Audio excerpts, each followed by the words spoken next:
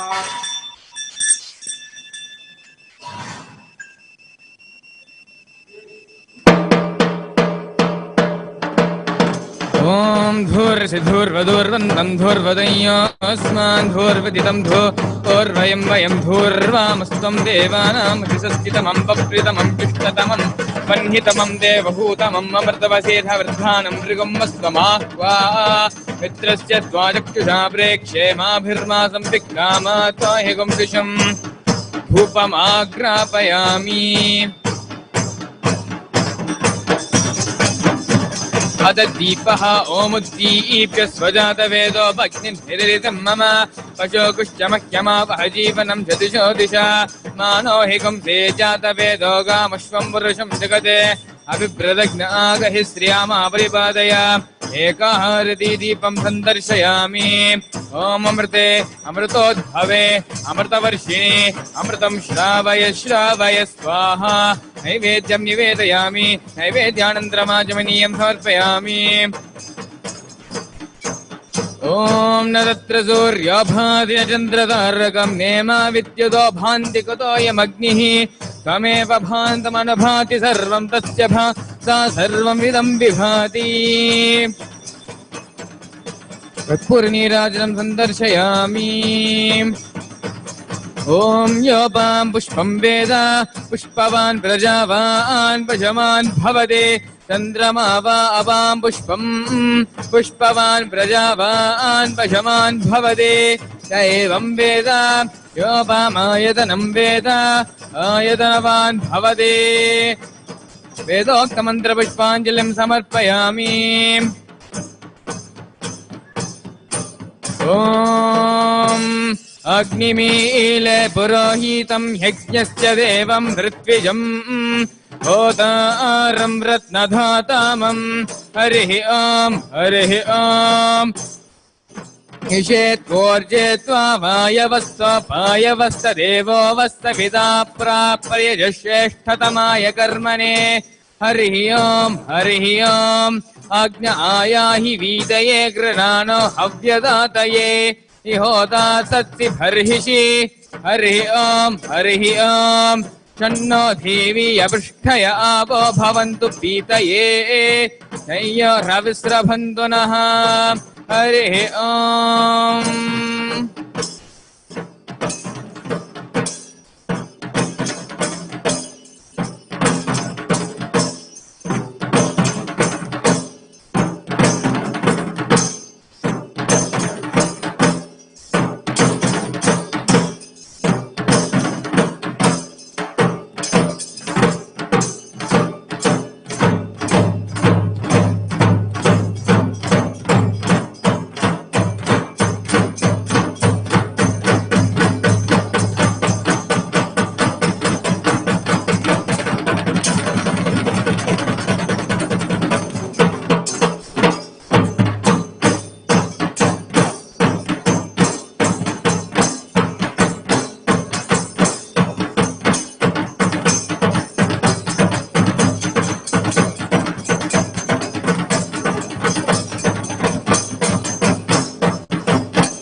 ॐ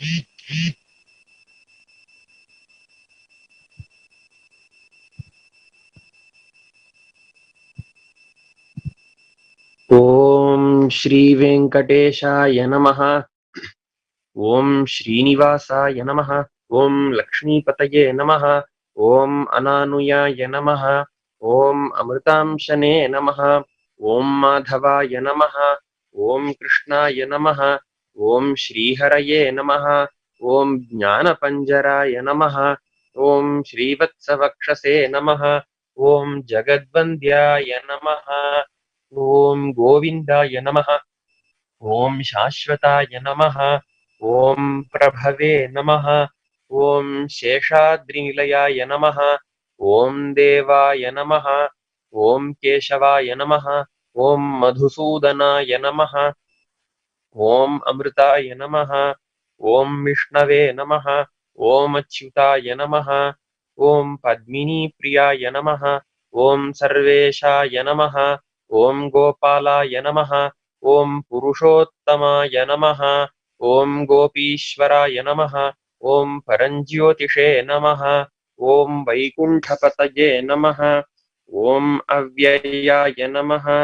ॐ सुधातनवे नमः। ॐ महेन्द्राय नमः। ॐ नित्ययौवनरूपवते नमः। ॐ निरञ्जनाय नमः। ॐ निराभासाय नमः।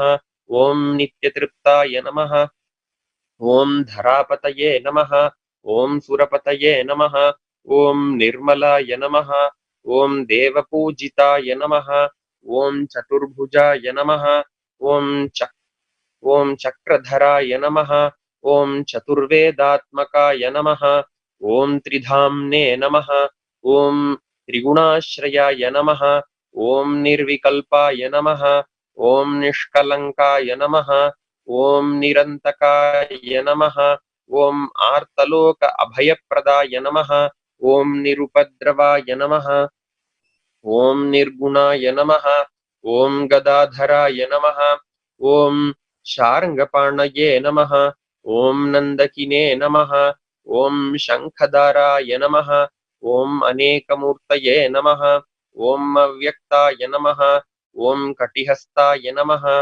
ॐ वरप्रदाय नमः। ॐ अनेकात्मने नमः। ॐ दीनबन्धवे नमः। ॐ जगद्व्यापिने नमः। ॐ आकाशराज वरदाय नमः। ॐ योगिहृत्पद्ममन्दिराय नमः। ॐ दामोदराय नमः। ॐ जगत्पालाय नमः। ॐ पापघ्नाय नमः। ॐ भक्तवत्सलाय नमः। ॐ त्रिविक्रमाय नमः। ॐ शिंशुमाराय नमः। ॐ जटामकुटशोभिताय नमः। ॐ शङ्खमद्योल्लसन्मञ्जुकिङ्किणी आढ्याय नमः। ॐ कारुण्डकाय नमः। ॐ नीलमेघश्यामतनवे नमः। ॐ बिल्वपत्रार्चनप्रियाय नमः। ॐ जगत्कर्त्रे नमः। ॐ जगत्साक्षिणे नमः। ॐ जगत्पतये नमः। ॐ चिन्तितार्थप्रदायकाय नमः। ॐ जिष्टवे नमः। ॐ दाशार्हाय नमः। ॐ दशरूपवते नमः। ॐ देवकीनन्दनाय नमः। ॐ शौरये नमः। ॐ हयवीराय नमः। ॐ जनार्दनाय नमः। ॐ कन्याश्रणतारणाय नमः। ॐ पीताम्बरधराय नमः। ॐ अनघाय नमः। ॐ वनमालिने नमः। ॐ पद्मनाभाय नमः। ॐ मृगयासक्तमानसाय नमः। ॐ अश्वारूढाय नमः। ॐ खड्गधारिणे नमः। ॐ धनार्जनसमुत्सुकाय नमः। ॐ घनतारल सन्मध्यकस्तूरी तिलकोज्ज्वलाय नमः। ॐ सच्चिदानन्दरूपाय नमः। ॐ जगन्मङ्गलदायकाय नमः। ॐ यज्ञभोक्त्रे नमः। ॐ चिन्मयाय नमः। ॐ परमेश्वराय नमः। ॐ परमार्थप्रदायकाय नमः। ॐ शाश्वताय नमः। ॐ शान्ताय नमः। ॐ श्रीमते नमः। ॐ दोर्दण्डविक्रमाय नमः। ॐ परब्रह्मणे नमः। ओम श्री विभवे नमः ओम जगदीश्वराय नमः ओम अलमेलुमंगा समेत श्री वेंकटेश्वराय नमो नमः।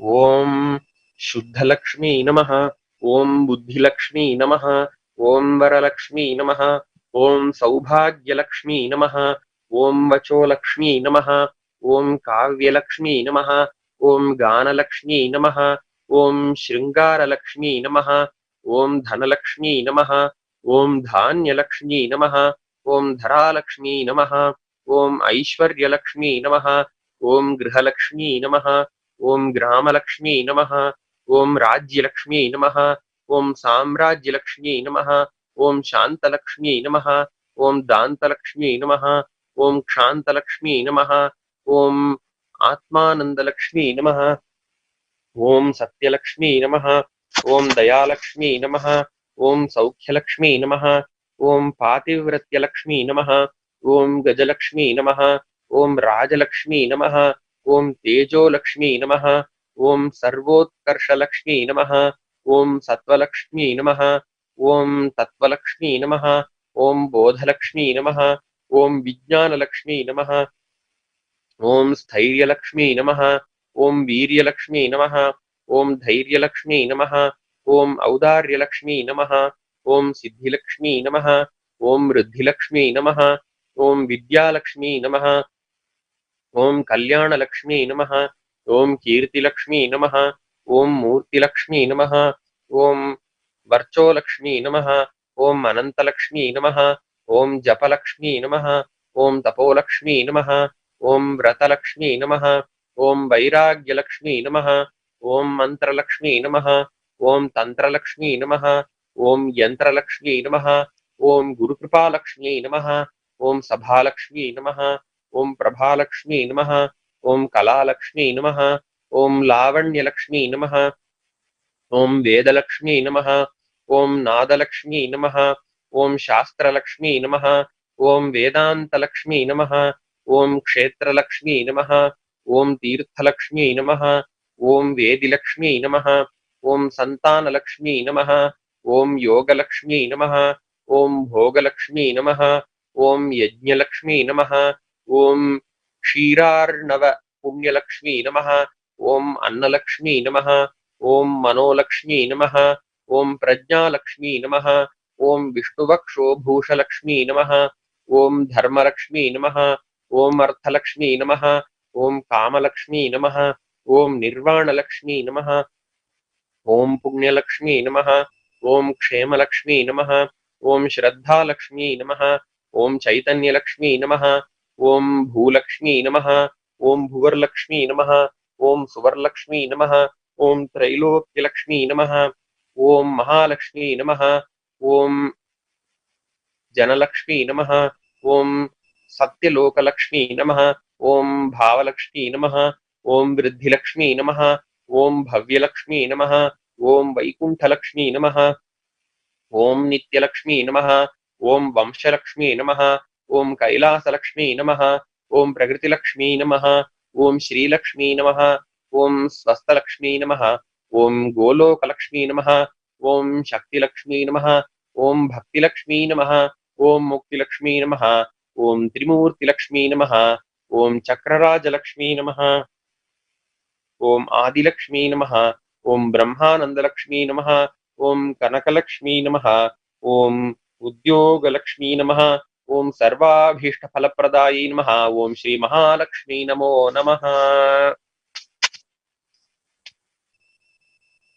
ओम कुबेराय नमः ओम धनदाय नमः ओम श्रीमते नमः ओम यक्षेशाय नमः ओम मुख्यकेश्वराय नमः ओम निधीशाय नमः ओम शंकरसखाय नमः ओम महालक्ष्मी निवास भुवाय नमः ओम महापद्मनिधीशाय नमः ओम पूर्णाय नमः ओम पद्मनिधीश्वराय नमः ओम शंखनिधिनाथाय नमः ओम मकराख्यनिधिप्रियाय नमः ॐ सुखसम्पत्तिनिधीशाय नमः ॐ मुकुन्दनिधिनायकाय नमः ॐ कुन्दाक्यनिधिनाथाय नमः ॐ नीलनित्याधिपाय नमः ॐ महते नमः ॐ वरन्नित्याधिपाय नमः ॐ पूज्याय नमः ॐ लक्ष्मीसाम्राज्यदायकाय नमः ॐ इलपिलापतये नमः ॐ कोशाधीशाय नमः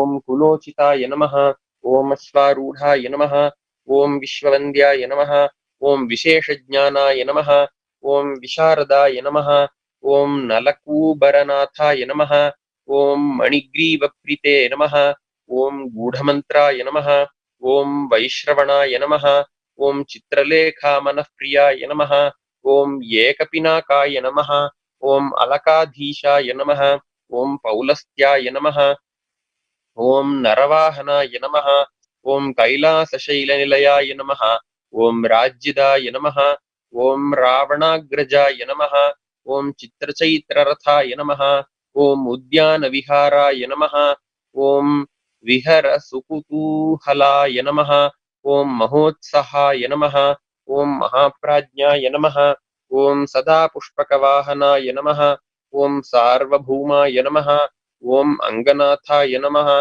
ॐ सोमाय नमः ॐ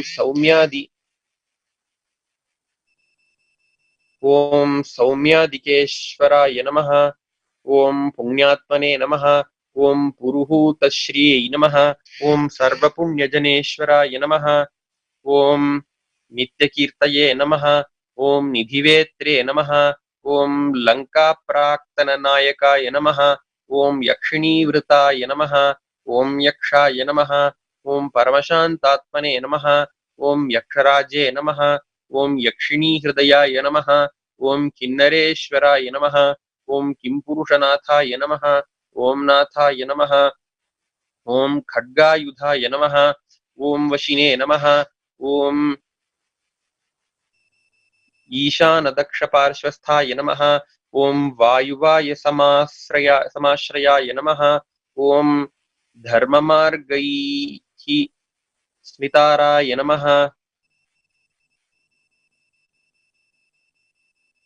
ॐ धर्म सम्मुख संस्थिताय नमः ॐ नित्येश्वराय नमः ॐ धनाध्यक्षाय नमः ॐ अष्टलक्ष्म्याश्रितालयाय नमः ॐ मनुष्यधर्मण्यै नमः ॐ सकृताय नमः ॐ कोशलक्ष्मी समाश्रिताय नमः ॐ धनलक्ष्मी नित्यवासाय नमः ॐ धान्यलक्ष्मी निवासभुवाय नमः ॐ अष्टलक्ष्मी सदवासाय नमः ॐ गजलक्ष्मी स्थिरालयाय नमः ॐ राज्यलक्ष्मी जन्मगेहाय नमः ॐ धैर्यलक्ष्मी कृपाश्रयाय नमः ॐ अखण्डैश्वर्यसंयुताय नमः ॐ नित्यानन्दाय नमः ॐ सुखाश्रयाय नमः ॐ नित्यतृप्ताय नमः ॐ निधितर्यै नमः ॐ निराशाय नमः ॐ निरुपद्रवाय नमः ॐ नित्यकामाय नमः ॐ निराकाङ्क्षाय नमः ॐ निरुपाधिकवासभुवे नमः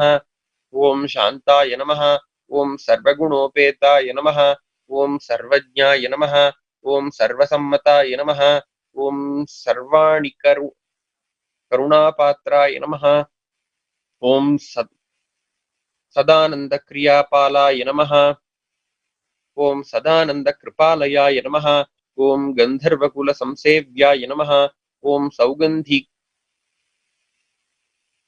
कुसुमप्रियाय नमः ॐ स्वर्णनगरीवासाय नमः ॐ निधिपीठसमस्थाय नमः ॐ महामेरुत्तस्थाय नमः ॐ महर्षिगणसंस्तुताय नमः ॐ तुष्टाय नमः ॐ शूर्पणकज्येष्ठाय नमः ॐ शिवपूजारताय नमः ॐ अनघाय नमः ॐ राजयोगसमायुक्ताय नमः ॐ राजशेखरपूज्याय नमः ॐ राजराज्याय नमः ॐ श्रीकुबेराय नमो नमः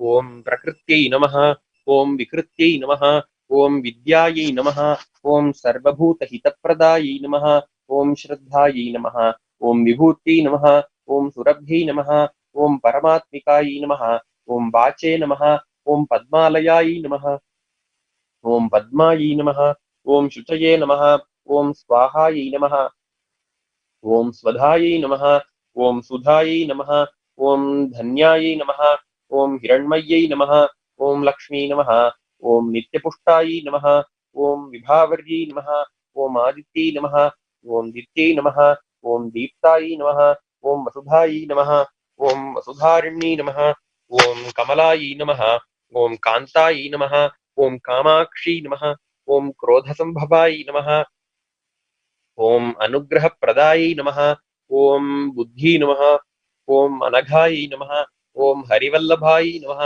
ॐ अशोकायै नमः ॐ अमृतायै नमः ॐ दीप्तायै नमः ॐ लोकशोकविनाशिन्यै नमः ॐ धर्मनिलयायै नमः ॐ करुणायै नमः ॐ लोकमात्रे नमः ॐ पद्मप्रियायै नमः ॐ पद्महस्तायै नमः ॐ पद्माक्षी नमः ॐ पद्मसुन्दर्यै नमः ॐ पद्मोद्भवार्यै ॐ पद्मोद्भवायै नमः ॐ पद्ममुख्यै नमः ॐ पद्मनाभप्रियायै नमः ॐ रमायै नमः ॐ पद्ममालाधरायै नमः ॐ देव्यै नमः ॐ पद्मिन्यै नमः ॐ पद्मगन्धिन्यै नमः ॐ पुण्यगन्धायै नमः ॐ सुप्रसन्नायै नमः ॐ प्रसादाभिमुख्यै नमः ॐ प्रभायै नमः ॐ चन्द्रवदनायै नमः ॐ चन्द्रायै नमः ॐ चन्द्रसहोदर्यै नमः ॐ चतुर्भुजायै नमः ॐ चन्द्ररूपायै नमः ॐ इन्दिरायै नमः ॐ इन्दुशीतलायै नमः ॐ आह्लादजनन्यै नमः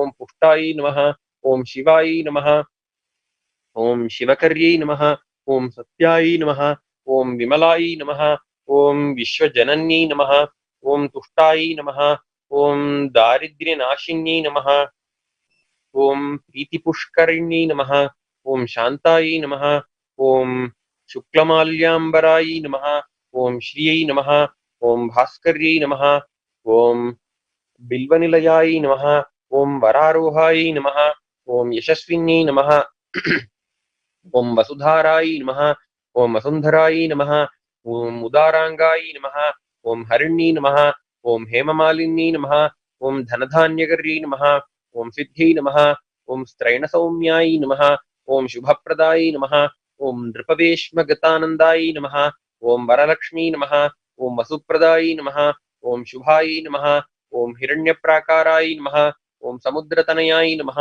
ॐ जयायै नमः ॐ मङ्गलायै नमः ॐ मङ्गलादेव्यै नमः ॐ विष्णुवक्षस्थलस्थिरायै नमः ॐ विष्णुवक्षस्थलस्थितायै नमः ॐ विष्णुपत्नी नमः ॐ प्रसन्नाक्षी नमः ॐ नारायणसमाश्रितायै नमः ॐ दारिद्र्यध्वंसिन्यै नमः ॐ देव्यै नमः ॐ सर्वोपद्रववारिण्यै नमः ॐ नवदुर्गायै नमः ॐ महाकाल्यै नमः ॐ ब्रह्मविष्णुशिवात्मिकायै नमः ॐ त्रिकालज्ञानसम्पन्नायै नमः ॐ भुवनेश्वर्यै नमः ॐ श्रीदेव्यै नमो नमः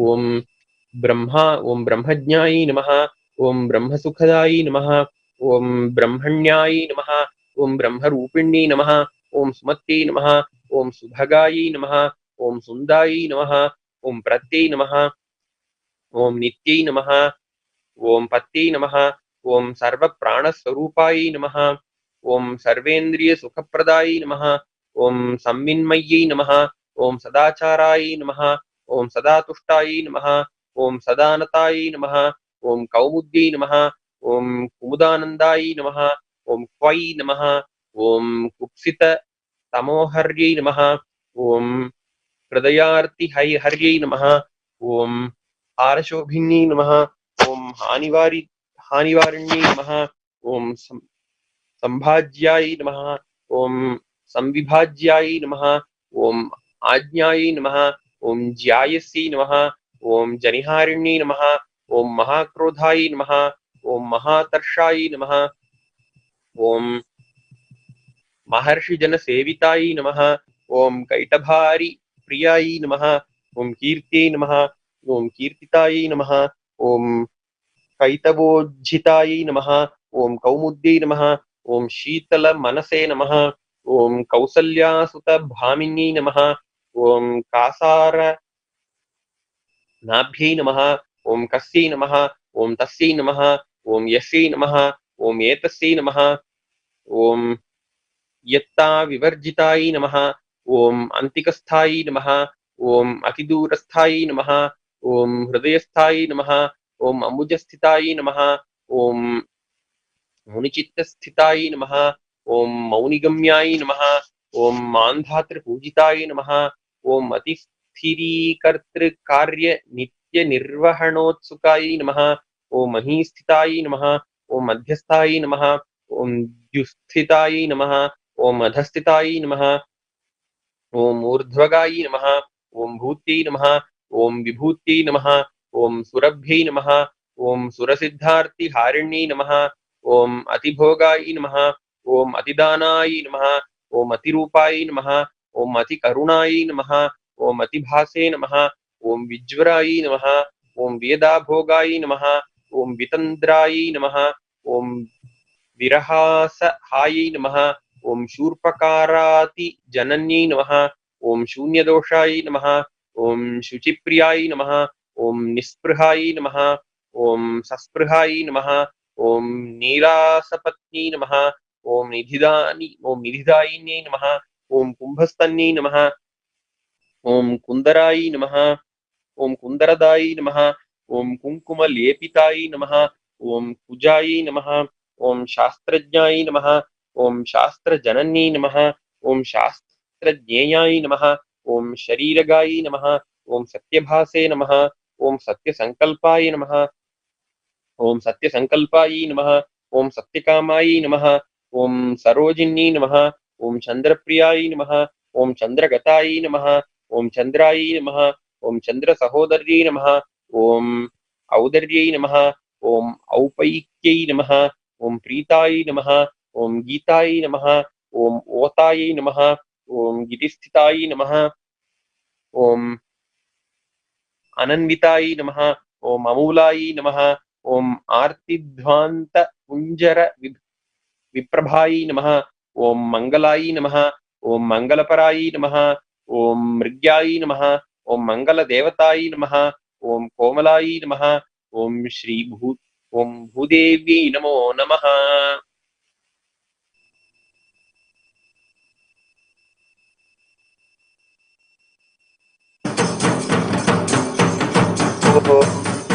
ईशानां जगतोऽस्य सङ्कटपते विष्णुं परां प्रेयसीं तद्भक्षस्थलनित्यवासरतिकां धर्मान्तिसंवर्धिनीं पद्मालङ्कृतपद्माणि पद्मयुगां पद्मासनस्थां श्रियं वात्सल्यादिगुणोज्ज्वलां भगवतीं हे जगन्मातरम् यः कान्ताय कल्याणनिधये निधयेऽर्थिनां श्रीवेङ्कटनिवासाय श्रीनिवासाय मङ्गलम्।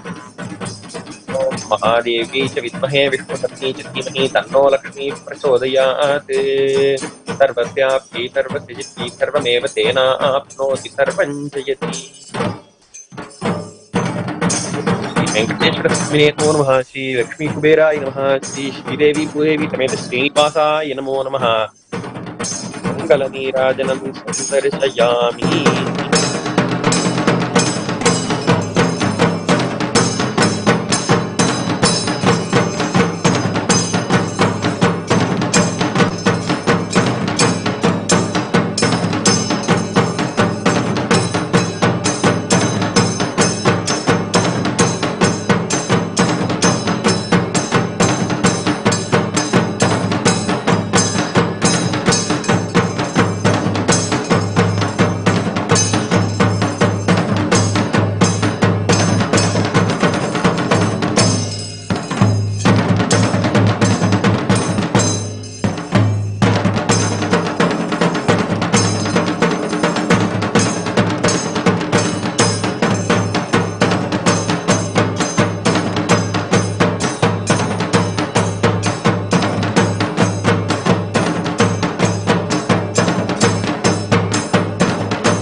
Paramashivoham. Om Nithyananda.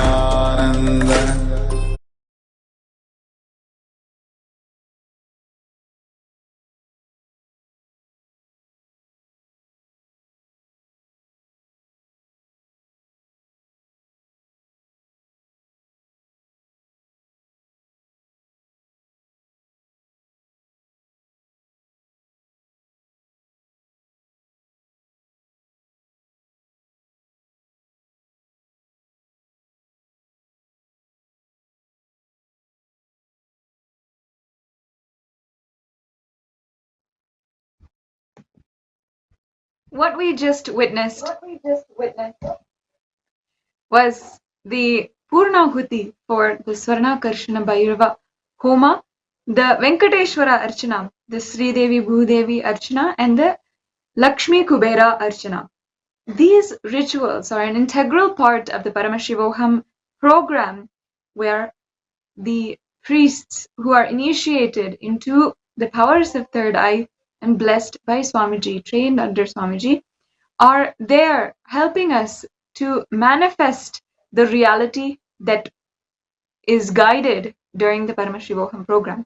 So these rituals from yesterday on the topic of manifesting wealth and completion with wealth, the program participants are spiritually facilitated to manifest this reality in their own life by conducting and offering these rituals. So now let us continue with exploring into the autobiography of the Avatar, where we were understanding the Leela of mastering yoga, how Swamiji had literally learned for all of us to have a super conscious breakthrough. He learned yoga and trained intensely in yoga under the tutelage and under the mastery of Yogananda Puri, a great yogi of the modern day world.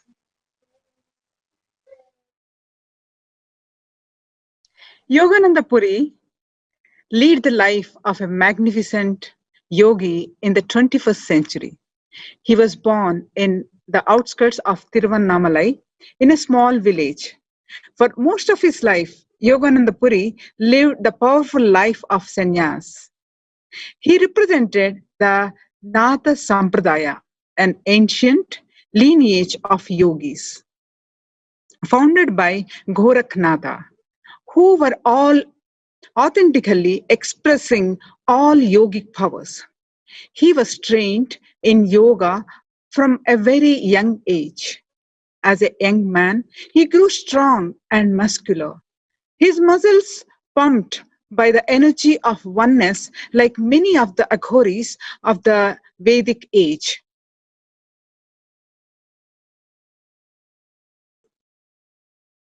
He traveled India by foot, training in and showcasing his powers. For a long time, Yogananda Puri wandered in Burma until the country's separation from India, when he decided to return to his beloved Arunachala. It was when he arrived in Tiruvannamalai, he got married and lived the Grihastha life. He fathered 14 children with his wife.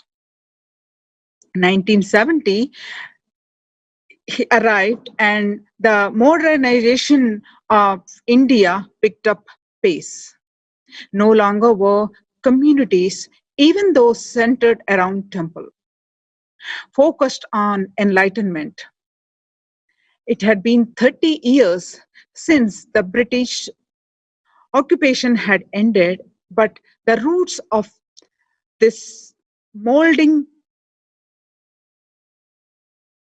reached deep into the new ruling system that was in place.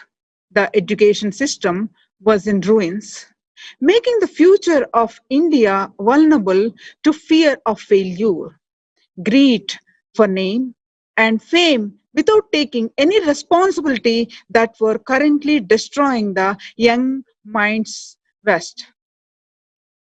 A few years back, The biography team went to meet the family of Yogananda Puri and collect their remembrances of Swamiji and Yogi. They were so eager to record their story. Here is a sharing from Premavati and Bhupati, the wife and son of Yogananda. In this interview, Bhupati Ayya realizes how much he missed when his father was alive and Swamiji was frequenting his house. Bhupati remembers that his father Raghupati Yogi would always give something special to Swamiji and teach him specially. He remembers asking his father, "Why do you give only him the special things? The others are also doing yoga, right?" Then he would reply, "He is a great Mahan, is a great being. You should know that by seeing the boy's involvement. I won't tell anything by myself, and you will understand later. He will become a great person." As he remembers those days now, Bhupati even realizes that he missed Swamiji when he was younger. He says, "I missed realizing at that time that there is such a Swami, a world famous, a divine person who has happened as an avatar. But I realize now our Nithyananda Swami is truly a great seer. I regret a lot now that I missed him during his childhood days. I don't know how to say it when I look back and remember how harshly I had spoken to him at the time. My eyes become moist. Later, I was working in Tirupattur in a school. At that time, my friend visited the Vidadi ashram. He saw my father's photo and Nithyananda Swami's photo. My friend told me about it and asked how we knew him. I replied, he used to come and learn yoga from my father. He is now a great seer. My friend asked me, how come you are speaking in such a casual way?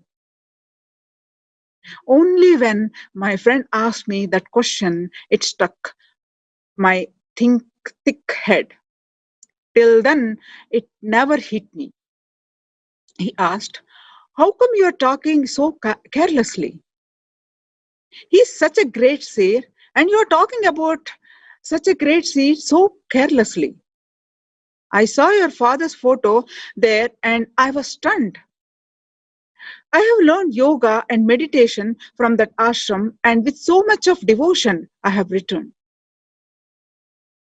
I thought to myself, today, some third person is talking about my father and about Swami who learned from my father, but I did not realize it at that time. What a big mistake I had done in my life.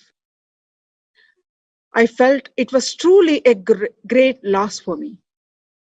But in my heart of hearts, I pray to him, Swami, you have come to my home as a small child. We have moved around with each other. I did not realize you at that time, but now I realize you. It is your grace. It is enough if your eyes fall on me. I don't even need to come to you. If my thoughts can reach you and your remembrance can fall on me, that's enough. My mother should be well. This is what I pray to you, Swami, now. We can now watch the interview for ourselves.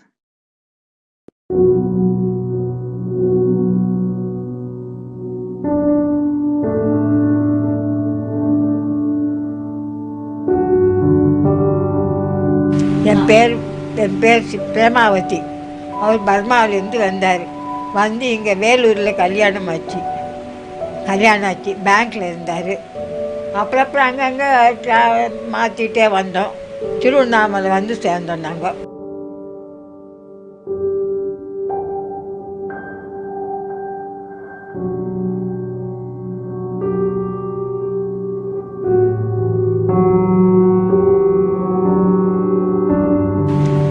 என்னோட தம்பி வருவார், சாமி வருவார் வீட்டுக்கு daily. ஒரு 2 மணி நேரம் உட்காந்துட்டு இருப்பார். உட்காந்துட்டு எழுதி இவர் கூட போயிடுவார். கோவிலில் போய் யோகா எல்லாம் சொல்லி கொடுத்துக்குன்னு அவர் பாட்டுக்கு அவர் போயிடுவார், இவர் பாட்டுக்கு இவர் வந்துடுவார். கோவிலில் போய் செய்வார். அப்புறம் அவங்க டெய்லி பண்ணிகிட்டு இருப்பாங்க. டெய்லி வருவார் சாமி. ஒன்று கூட சாப்பிட மாட்டார், கொடுத்தா கூட சாப்பிட மாட்டார்.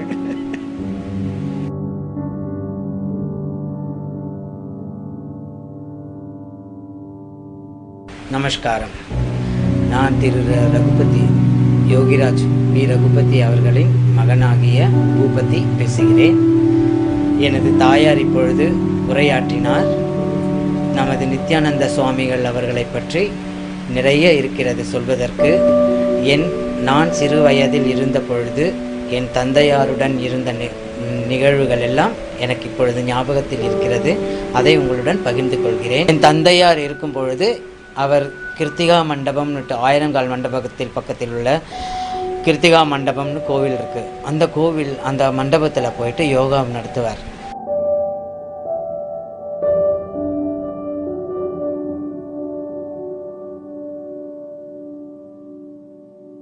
யோகா சொல்லி கொடுக்கும்போது நம்ம நித்யானந்த சுவாமிகள் அப்பொழுது சிறு வயது சிறுவன்.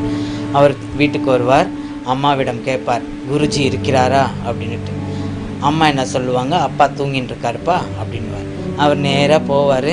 அப்பா பக்கத்தில் போய் தலைமாட்டில் உட்காந்துட்டு எப்போ முழிக்கிறாரோ அது வரைக்கும் அவர் பாட்டுக்கு உட்காந்துட்டு இருப்பார். அப்புறம் அப்பா கண்ணு விழித்த உடனே 2 பேரும் எழுந்திரிச்சு அப்பா ஸ்நானம் செஞ்சுக்கிட்டு அவரை கூட்டிக்கிட்டு யோகா கிளாஸுக்கு போவாங்க. அப்பா சொல்லுவார், டேய் இதோ வந்திருக்கிறார் தம்பி, இந்த தம்பியை பாரு, இந்த தம்பி பின்னால எவ்வளோ பெரிய மகானாக போகிறாரு, உலகம் அறியற அளவுக்கு போவாரா, உலகத்தையே காக்கக்கூடியவராகவும் செய்வார், அவருக்கு அவ்வளோ ஞானம் இருக்குடா அப்படின்ட்டு அவர் அப்போ சொன்னார். இப்போ உனக்கு தெரியாது, நீ பின்னாடி நான் இறந்த பிறகு என்னுடைய மறைவுக்கு பிறகுதான் உனக்கு எல்லாமே தெரியும் அப்படின்னு அப்பா சொல்லுவார். அப்பொழுது எனக்கு அவ்வளவாக தெளிவு இல்லை. இப்பொழுது நான் அதை உணர்கிறேன். ஒரு தோல் இருக்கும், அதாவது மான் தோல்.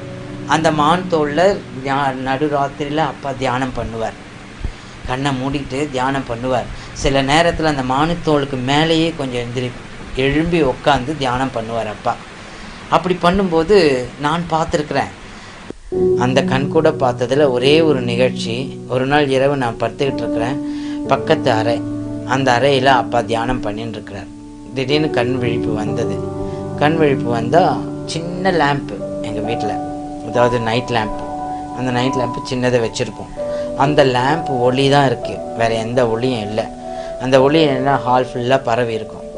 அப்போது அப்பாவை நான் பார்க்குறேன். அப்பா தரையிலேருந்து ஒரு அரை அடி ஸ்கேல் இருக்கும் இல்லைங்களா, அந்த அளவுக்கு உயரத்தில் நின்றுக்கிட்டு உட்காந்துட்டு தியானம் பண்ணுறார். நான் ரொம்ப பயந்துட்டேன். ஐயோ அப்பாவா இப்படி பண்ணுறாரு, ஐயோ நம்ம எப்படி ஒரு மாதிரி ஷிவரிங் ஆகிடுது. சரின்னு பயத்துலேயே அம்மா கிட்டே போய் ஒதுங்கிட்டு கம்முன்னு படுத்துட்டேன். நான் திருப்பத்தூரில் ஒரு ஸ்கூலில் ஒர்க் பண்ணிட்டு இருந்தேன். அப்போ என் ஃப்ரெண்டு விடுதி, பெங்களூரில் இருக்கிறவங்க விடுதி, அந்த விடுதி ஆசிரமத்தில் அவர் இருந்திருக்கார். அவர் இருக்கும்போது என் ஃப்ரெண்டு போயிருக்கிறார். அந்த விடுதி ஆசிரமத்தில் என் தந்தையுடைய ஃபோட்டோ, நித்யானந்த சுவாமிகள் இவங்களெல்லாம் பார்த்துட்டு என்கிட்ட பேசிகிட்டு இருந்தார். எனக்கெல்லாம் தெரியும், நித்யானந்த சுவாமிகள் தானே, எல்லாம் நல்லா தெரியும் எனக்கு. என்ன எப்படி தெரியும்னு இல்லை, அவர் எங்கள் அப்பா கிட்ட குருவா, என் தந்தையாரிடம் இந்த அப்பா கிட்ட வீட்டுக்கு யோகாலாம் கற்றுக்கிட்டு போனவர் தான், இப்போ பெரிய மகானாக இருக்கிறாரு அப்படின்னோடனே, நீ இவ்வளோ அசால்ட்டாக பேசுகிற? அவர் சொல்கிறார், என் ஃப்ரெண்டுக்கு அப்போ தான் உரைக்குது எனக்கு மனசுக்கு, அது வரைக்கும் எனக்கு உரைக்கலை. என்ன இவ்வளோ கேர்லெஸ்ஸாக பேசுகிற? அவர் எவ்வளோ பெரிய மகானாகி வந்திருக்கிறாரு, அந்த மகானை போய் நீ இவ்வளோ கேர்லெஸ்ஸாக பேசுகிற?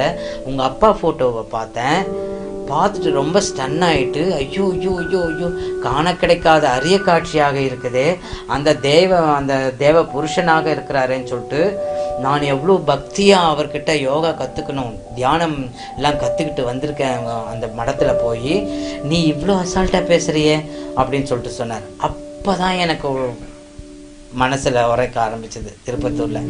அடடா, நாம் இது நாள் வரைக்கும் யாரோ வந்து நம்ம அப்பாவையும் நம்ம அப்பா கிட்ட படித்த சிஷ்யர் சுவாமிகள் அவர் சொல்லணும், அவரெல்லாம் யாரோ வந்து நம்ம சொல்லணும், ஆனால் நான் உணராமல் விட்டுட்டனே, ஐயோ எவ்வளோ பெரிய தப்பு பண்ணிட்டனே, என் வாழ்க்கையில் நான் பெரிய தவறு செய்துட்டேன், உண்மையிலே அது பெரிய இழப்பு தான் எனக்கு அப்படின்னு. ஆனால் மனசுக்குள்ளே நான் அவரை தியானம் பண்ணிக்குவேன். சுவாமி, நீங்கள் சிறு குழந்தையாக இருக்கும்போது நம்ம வீட்டுக்கு வந்திருக்கிறீங்க, நம்மெல்லாம் இப்படி பழகிருக்கிறோம், போயிருக்கிறோம். ஆனால் அப்போ நான் உங்களை உணரலை, ஆனால் இப்போ நான் உணரேன் சுவாமி. உங்களுடைய அருள், உங்களுடைய பார்வை என் மீத பட்டா போதும். நான் உங்ககிட்ட வரணும்னு கூட இல்லை, என்னுடைய எண்ணமானது உங்ககிட்ட கொண்டு வந்து உங்களுடைய ஞாபகம் என் மீத பட்டா அதுவே போதும். என் தாயார் சுகமாக இருக்கணும், இதை தான் நான் வேண்டிக்குவேன் சுவாமி கிட்ட கூட. இப்போதைக்கு நான் இப்போ ரொம்ப வருந்துறேன், எனக்கு அது எப்படி சொல்லுவதுன்னு எனக்கு தெரியலை, நினைச்சா கண் கலங்குது. So unfortunately, not even one of Yogananda Puri's children made it their responsibility to carry on their great lineage of powers to the next generation. After seeing the destruction of humanity and the world around him during his travels, Yogananda Puri knew that farther society strayed away from Hinduism, the more it would suffer. He knew there had to be a being to restore humanity back in the Satya Yuga. Though he knew he couldn't do it himself, he made it his mission to find that being and help him raise where he can help the whole world. Yogananda was at least 60 years old when Swamiji happened in 1978. By then, he was growing white hair and began adopting the complexion of age, but Yogananda Puri was still just as powerful as young man. He was established on a foundation of iron-strong integrity, never straying from the truth. Since the very beginning, he was one of the influential enlightened beings in the childhood of the avatar. Yogananda Puri was a friend of the grandfather of Rajashekaran, which is the avatar's childhood name. When Raju Mudaliar happily expressed to his good friend that his daughter was expecting a child, and his astrologer told that he will be a sannyasi, Yogananda Puri knew Paramashiva himself was coming to fulfill his mission.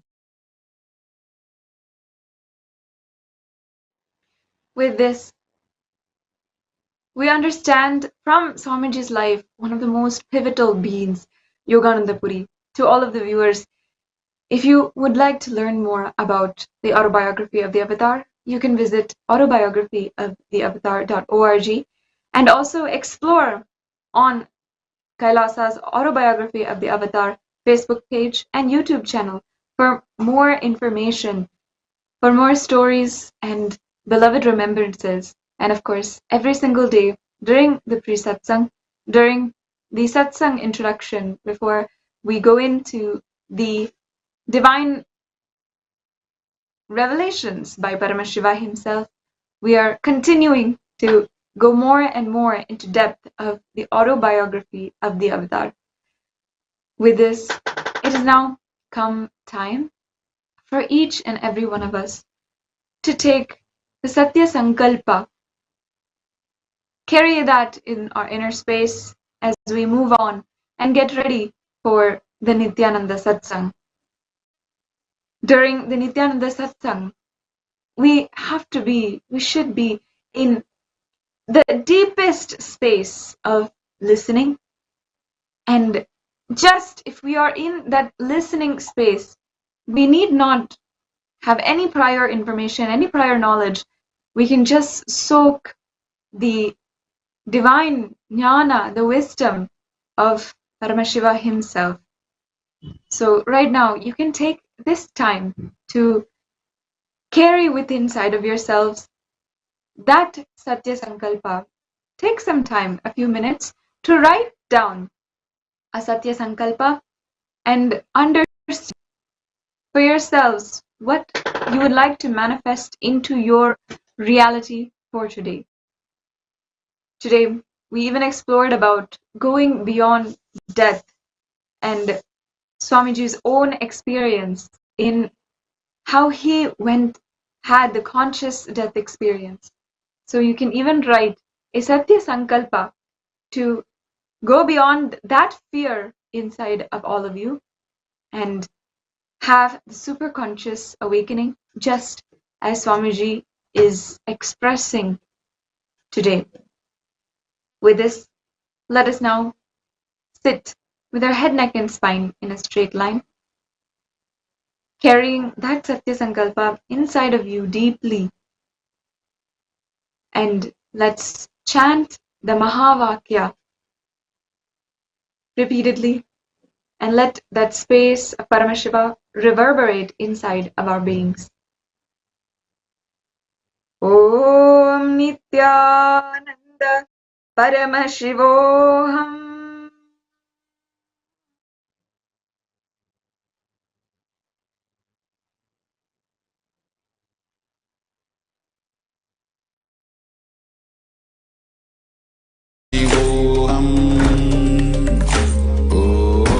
Om Nithyananda Paramashivoham. Om Nithyananda Paramashivoham. Om Nithyananda Paramashivoham. Nithyananda Paramashivoham. Om Nithyananda Paramashivoham. Om Nithyananda Paramashivoham. Om Nithyananda Paramashivoham. Om Nithyananda Paramashivoham. Om Nithyananda Paramashivoham. Om Nithyananda Paramashivoham. Nithyananda Paramashivoham. Om Nithyananda Paramashivoham. Om Nithyananda Paramashivoham. Om Nithyananda Paramashivoham. Om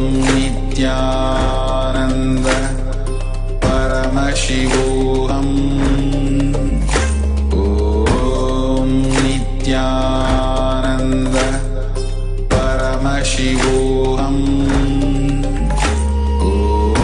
Om Nithyananda Paramashivoham. Om Nithyananda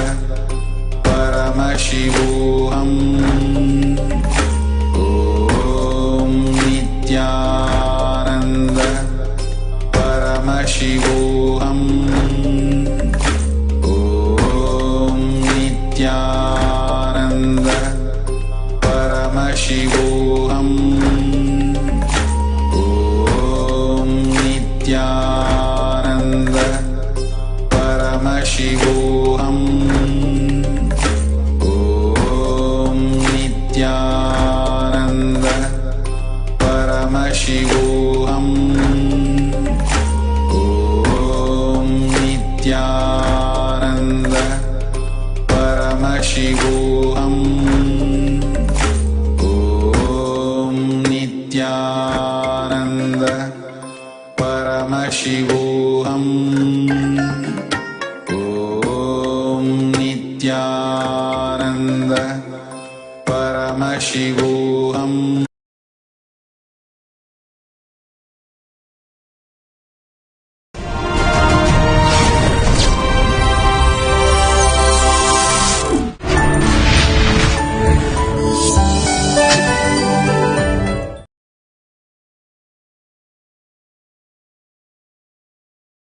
नित्यानन्देश्वरसमारम्भाम् नित्यानन्देश्वरिमध्यमाम् अस्मदाचार्यपर्यन्ताम् वन्दे गुरुपरम्पराम्. I welcome all the devotees, disciples, Samajis, Satsangis, Srimahans, Mahans, Tanedars, Kotaris, visitors, viewers, sitting with us through Sadhana TV, Nithyananda TV, two-way video conferencing, having Nayana Diksha, and who are sitting with us here physically from all over the world in Anandavana, Varanasi. I welcome every one of you with my love and respects.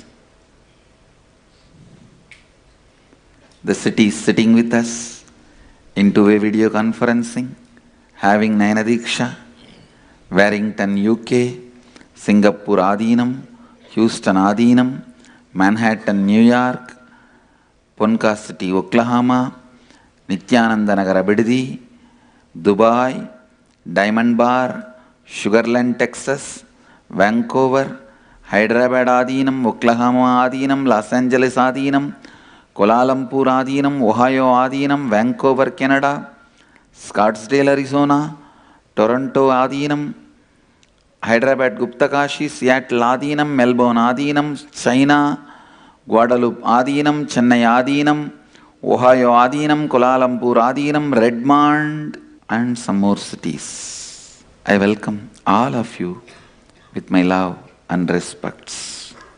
Let's enter into Kathopanishad. I have to introduce the subject of Kathopanishad, then the author, then the listener, and the whole thing. But ultimately I have to say that book is authorless. Even Yama reads the Akashic records about death. So it is not his own words. He only reads the Akashic records. That is why it is authorless. Death, the subject of Kathopanishad. Understand death as the end of the known frightens you. Whatever you know, the known people, known wealth, known good, known bad, whatever is known is coming to an end, stand still. That is why it frightens you. Listen with awareness. Whatever is known is coming to a standstill. Because whatever is known is coming to a standstill, you are afraid of death. Then, are you happy with whatever is known and to live with it? Where is the gap? Neither you are happy with whatever is known, ready to live with it, nor you are ready to give up whatever is known and ready to go beyond and rejuvenate yourself. See how we are stuck. Understanding about death will liberate you from this catch-20, where you are caught. Being caught cannot be considered as living. So understand, all of us know only two states in our life: death and dying. Death and dying. where your perception of the known ends. It is called death. Where your perception continues to torture you. Continues to torture you. It is called dying. Listen. I am introducing one of the important sacred secret about death to you. When death is staring at somebody, decide to stare at him. Understand the secret. Whenever you stare at somebody, even if he was looking at the other direction, automatically his eyes will come and get fixed on you. Death may be staring at some other direction. If you decide to stare at him, his eyes will move, come and get fixed on you. That will be a beautiful looking at each other. That will be the best way of looking at each other. Because when he is looking at somebody, if you are staring at him, then his attention falls on you. Slowly, both vision will merge. You will have enough time to breathe, enough time to align yourself, enough time to settle with whom you are staring, to whom you are staring, with whom you are going to share yourself. But when he is staring at you, it will be too much heavy. It will be literally like a me burning somebody. When Mahadeva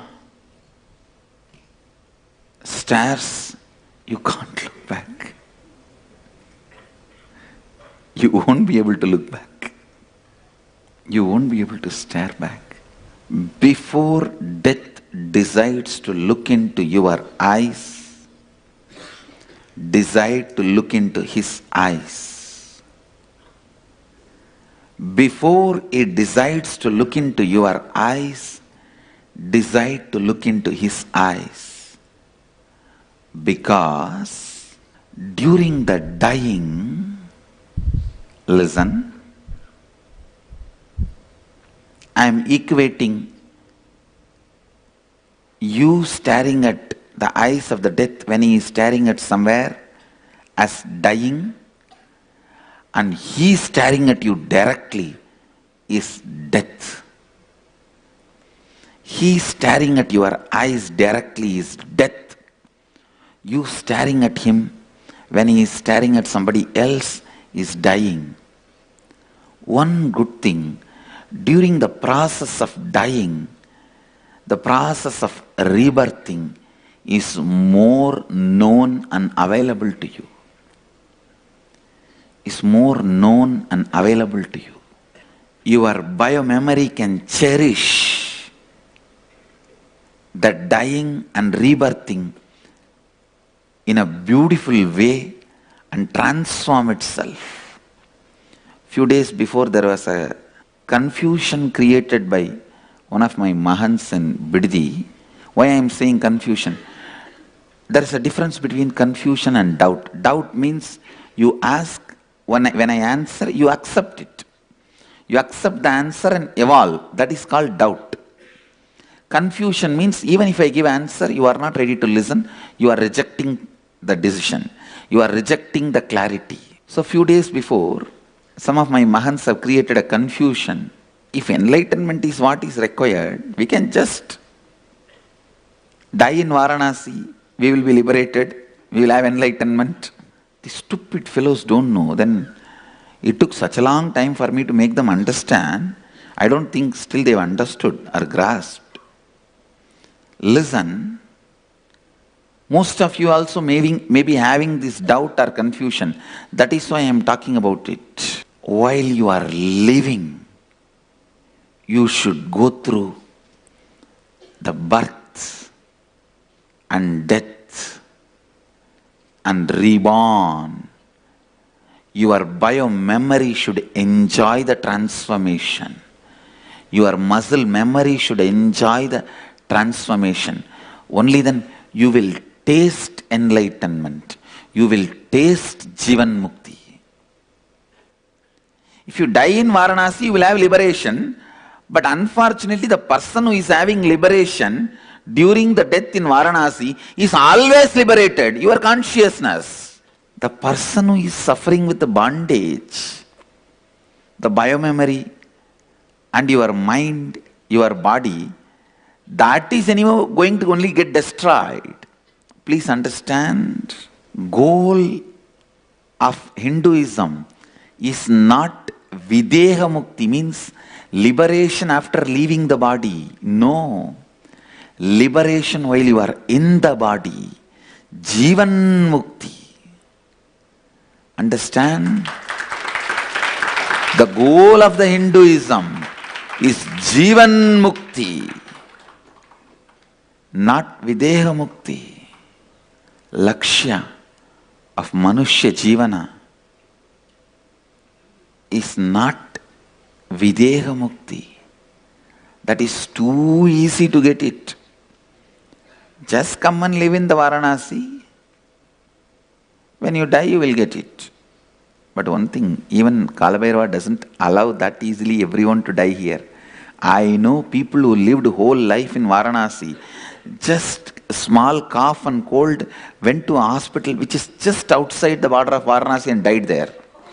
And I have also seen people never visited Varanasi, just landing into Varanasi first time. In the flight, the moment the flight has entered the boundaries of Varanasi, left the body and got liberated. Understand? Even in that, it is not that straight, simple game. There is a very big power behind even letting you die in Varanasi. Vishwanatha does not allow anyone and everyone to die in Varanasi. I have seen many Ramakrishna Mission sadhus. They will come here to die in Varanasi. But of course, sadhus, most of them, I can say almost everyone's request is granted by Kalabhairava. But a common man, many people, common people, they come and stay here whole life. Just one sneezing, wheezing, breathing problem, they go to Birla Hospital, which is outside the boundary of Varanasi, die there, over. The goal is not Videha Mukti. It is Jivan Mukti. While you are living, stare at the death. Constantly dying is happening in you.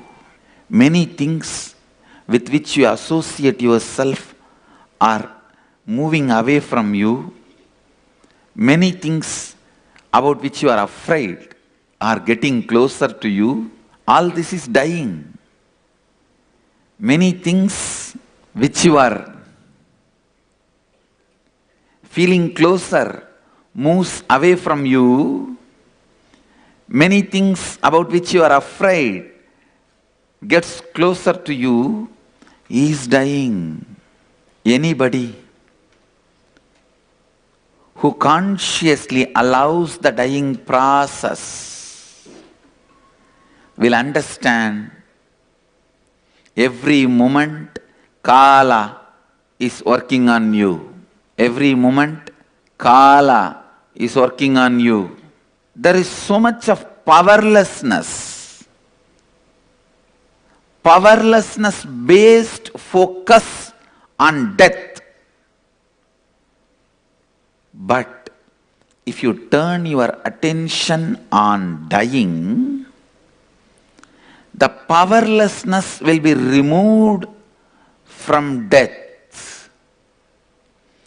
If you are waiting for death to stare at you, you are waiting for powerlessness to overpower you.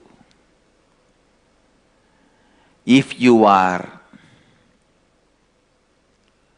staring at him, when he is staring at somebody else, you are removing the powerlessness from death.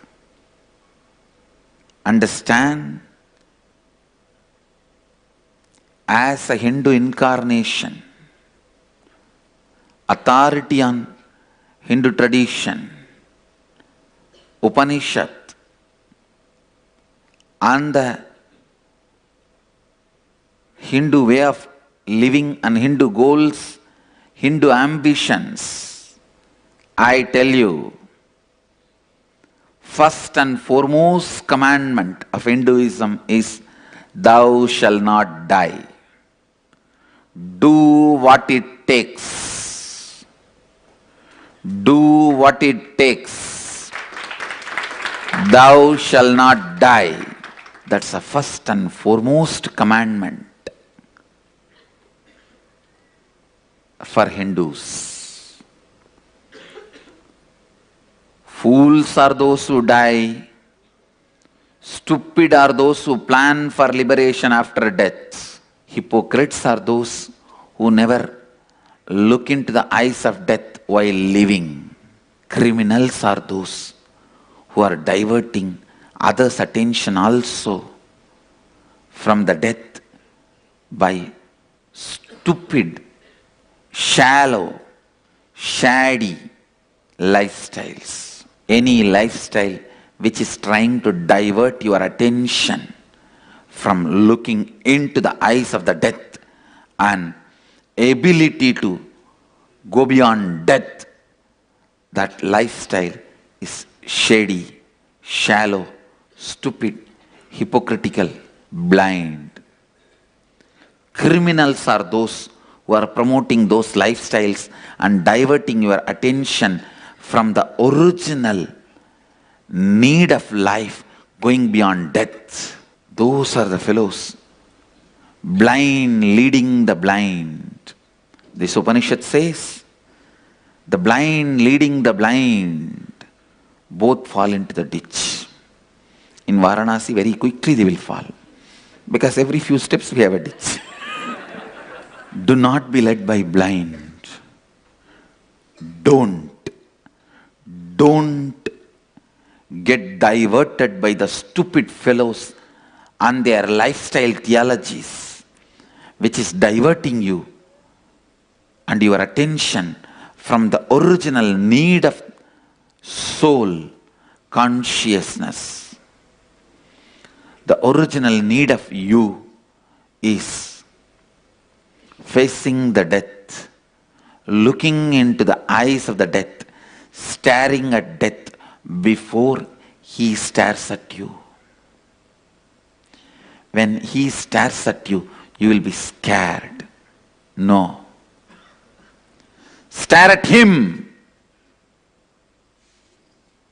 before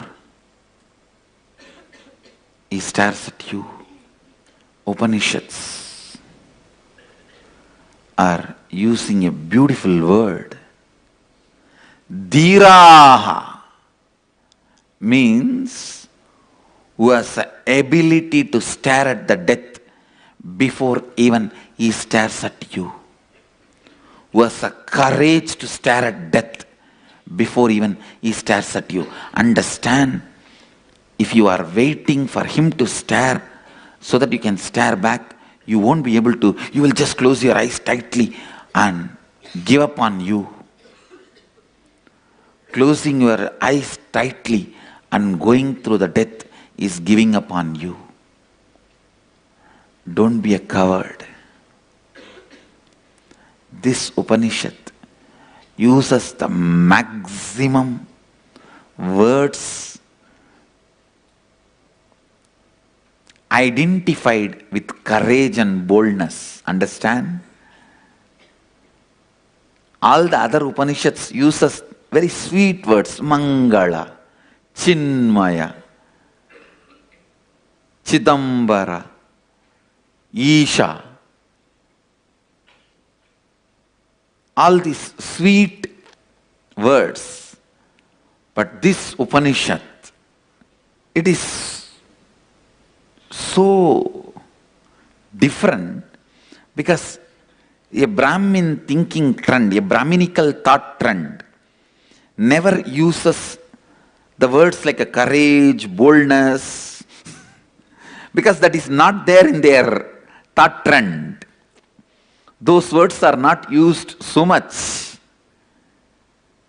The aggressive words are not used so much in any Brahminical thought trend literature.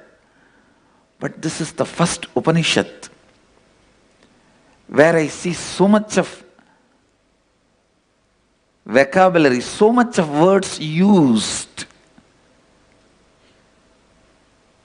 to explain and express courage, boldness, authenticity. The word Shraddha Vivecha first time appears in Sanskrit literature on this Upanishad. And the word Dhiraha first time appears in Sanskrit literature in this Upanishad. Maybe because Yama is a Shaivite, not a Brahmin.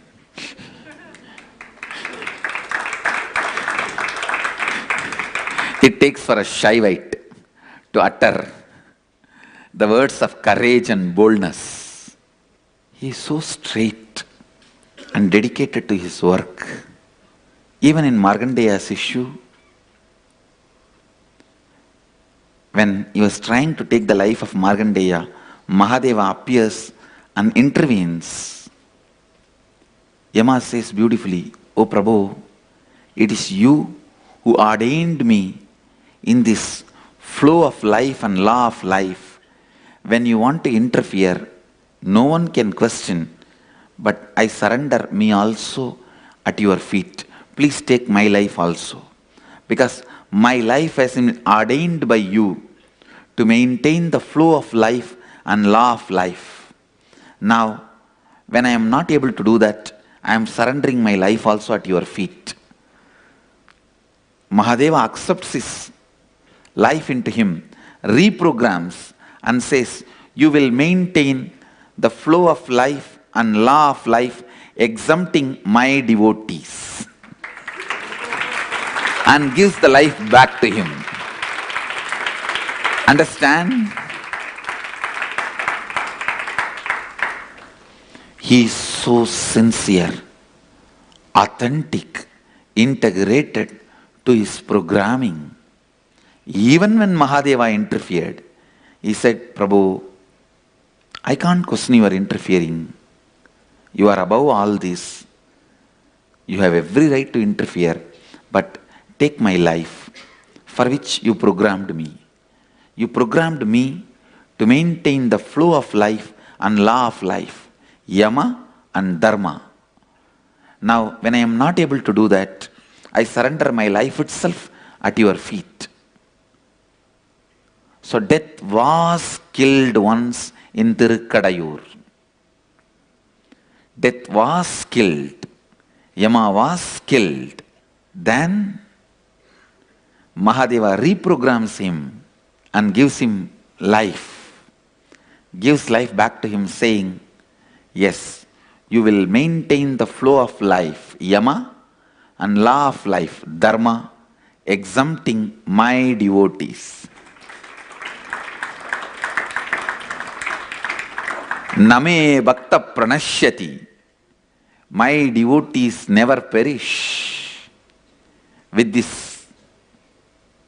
vow, which Krishna repeats in Gita, in the same state of Shivoham. Understand? Krishna, whatever he recited in the space of Shivoham is Gita. Vishnu took 10 incarnations. I can say 24 as per Bhagavatam, to worship Mahadeva. In all 24 incarnations, he did Shiva Puja. Shivalayas established by him is there in all 24 incarnations. As Kapila, the Shivalinga installed by him are there in more than 3 places.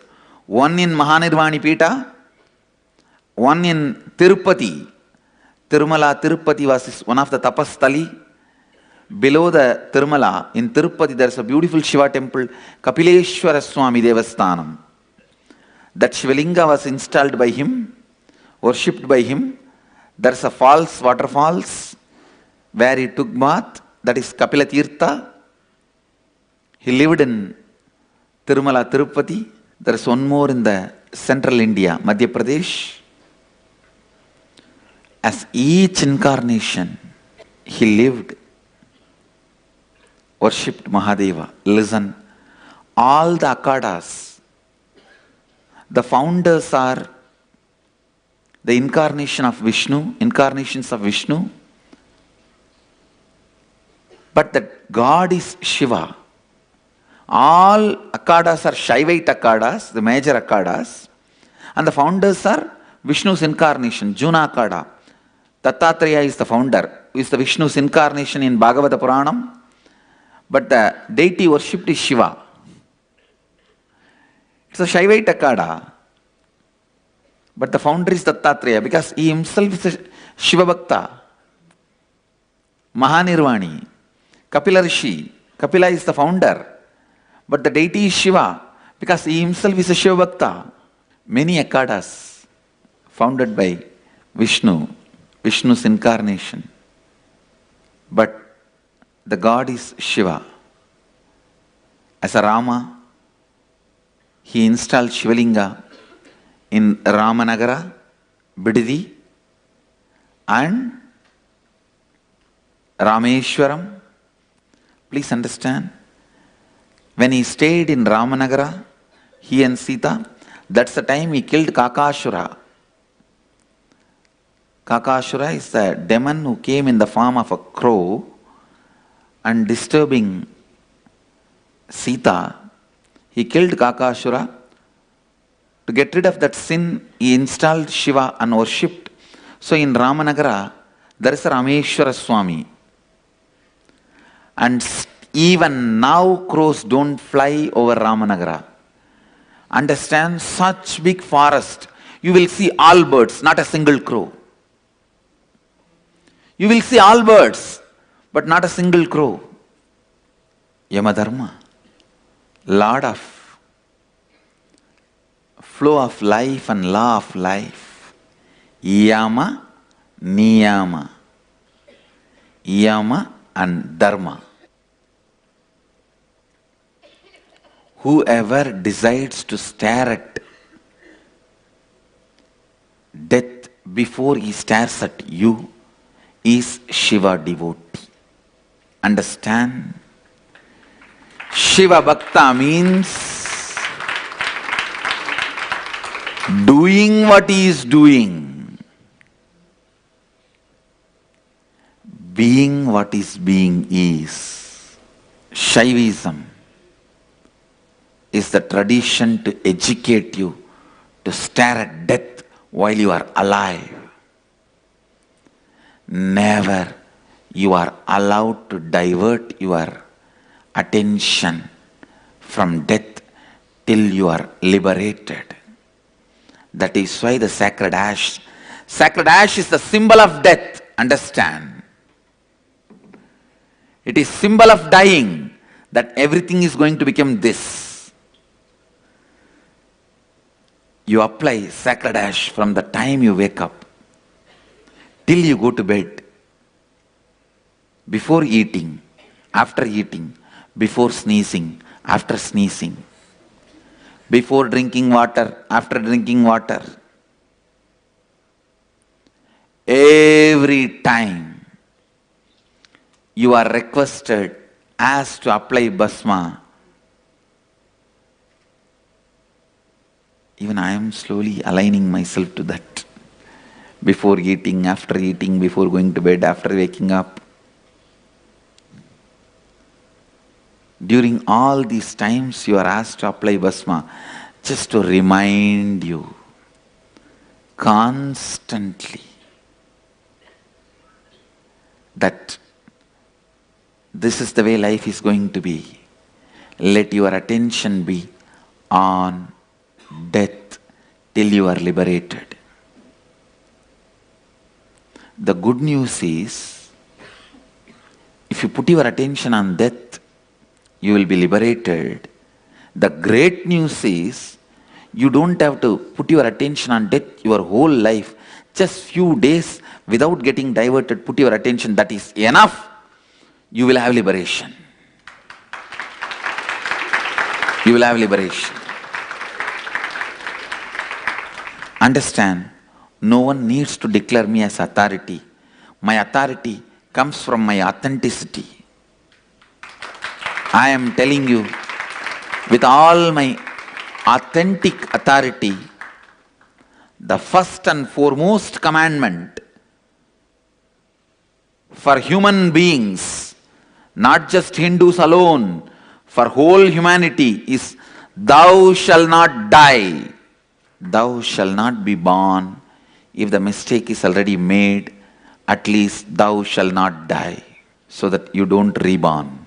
While you are staring at the death, while you are living, if you stare at death while you are living, your bio-memory and muscle memory will start getting transformed.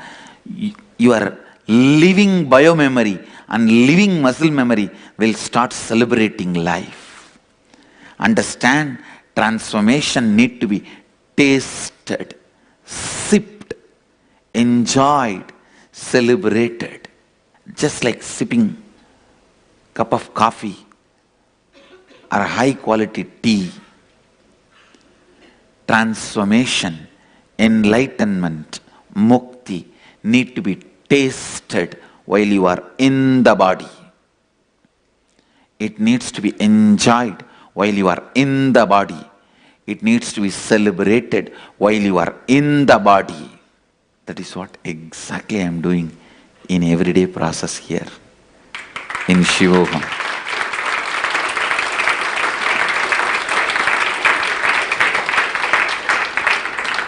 This is the most powerful, amazing combination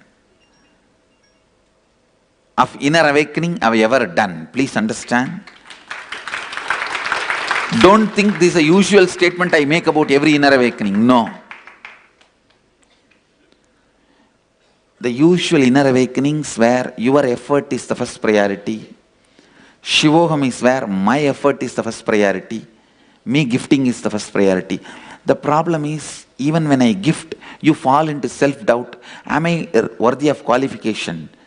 Am I ready to receive? And you use all your effort to disprove, I have not given you, you have not received it. You become so violent. Actually, if you are given something, you feel you have been humiliated. I cannot earn or what? Who are you to give? I'll prove you have not given. The feeling humiliated turns into violence and anger, and you use all your energy to prove, I have not given you and you have not received it. So first time, I have put the best of both, your effort and my contribution. First,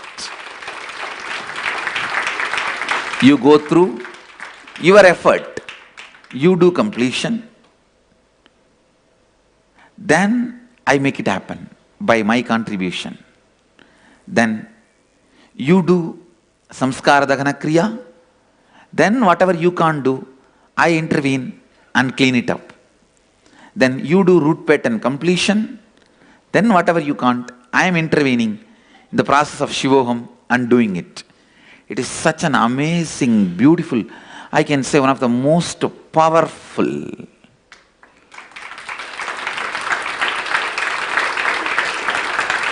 combination, most powerful mix. The right ratio, right way, right space.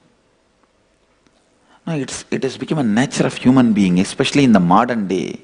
You are brought up with so much of arrogance and ego as a survival need in the society. If you are given something, or even you are told you are given something, you feel, I can't earn or what? Who are you to give?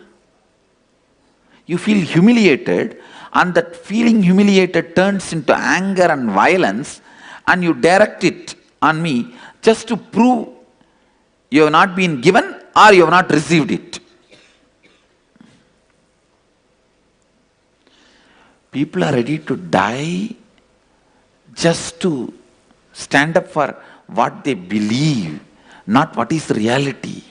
What they believe as reality. What stupid people. Sometimes I see people tell, I can't do all that, Swamiji, just grant me death.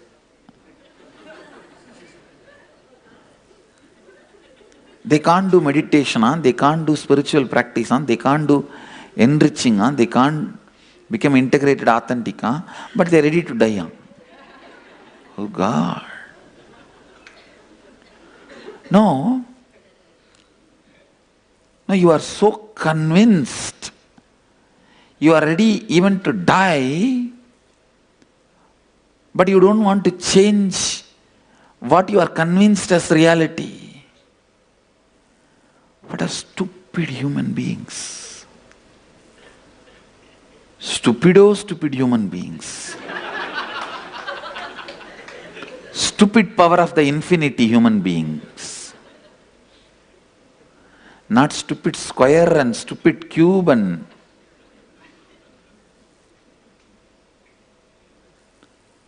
stupid to the power of 4, stupid to the power of infinity. I can coin a new word, stupinfinity. Stooped in stupidity for infinity is stupinfinity. Stooped in stupidity for infinity is stupinfinity. The new word and the definition of the word. People who are ready to die but not ready to change what they perceive as reality. What other word you will use about them? Then stupinfinity. Due to the requests of so many devotees and many people from our Sangha, I decided that last 7 days I'll open it to anyone who wants to be part Shivoham in Shiva's home program. Shivoham in Shiva's home. Still it is not too late to taste Shivoham in Shiva's home. Shivoham in Shiva home. So I welcome all of you. Come and be part of Shivoham in Shiva's home. Last 7 days, 21 to 27. The last 7 days to be here for Shivoham in Shiva home. May 21st to 27th. I am not going to say call now, call now, call now like American TVs. I am just going to say pack your bags and book your flight and be here.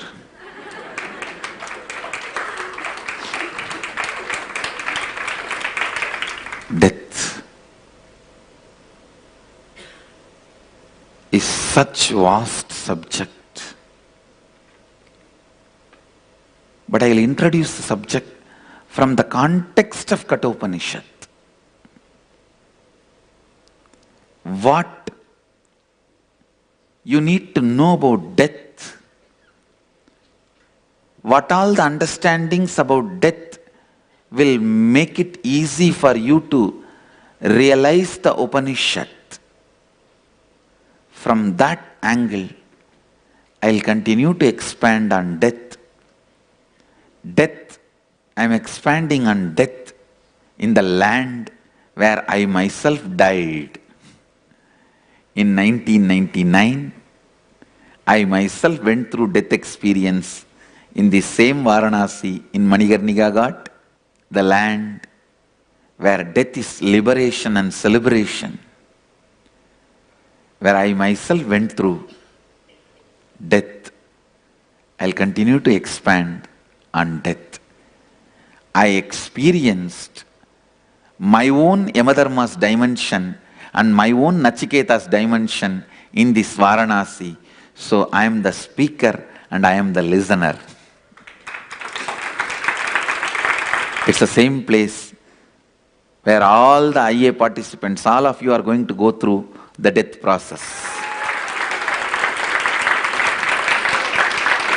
I am the speaker, I am the listener when it comes to death in Varanasi, because I entered as buffalo, became Nachiketa, and became Yamadharma, realized the secret of death, entered as ordinary beast, buffalo, and slowly evolved as an Nachiketa seeker, and achieved the space of Yamadharma by knowing the secret of death from Mahadeva, Kalabhairava himself.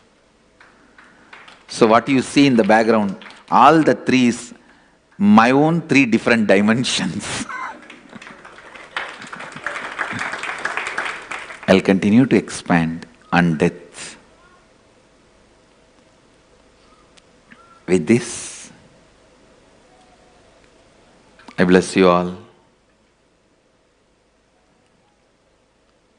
Phoenix Adinam, Ma Jayananda, Rasikbai's wife, Ma Jayananda, birthday blessings with all the auspiciousness. You will be with me, I'll be with you. Be blissful. Houston, Vishnu Tyagarajan, birthday blessings. With all the auspiciousness, you will be with me, I'll be with you. Be blissful.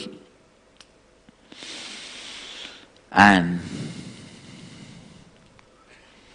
blessings to everyone. It's time. We move to the next segment of the morning satsang. I bless you all. Let you all radiate with integrity, authenticity, responsibility, enriching, causing, living Advaita, the eternal bliss, Nithyananda. Thank you. Be blissful. Nithyananda Dhyanapītam, Nithyananda Nagar, off Mysore Road, Bidadi, Bengaluru.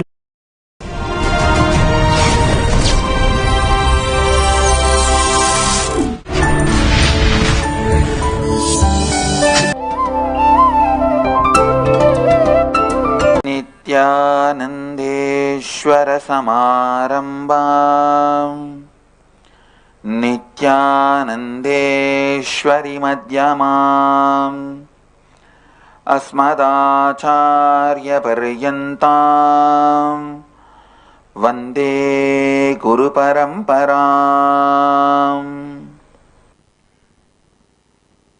Visitors, viewers sitting with us all over the world through Nithyananda TV, Sadhana TV,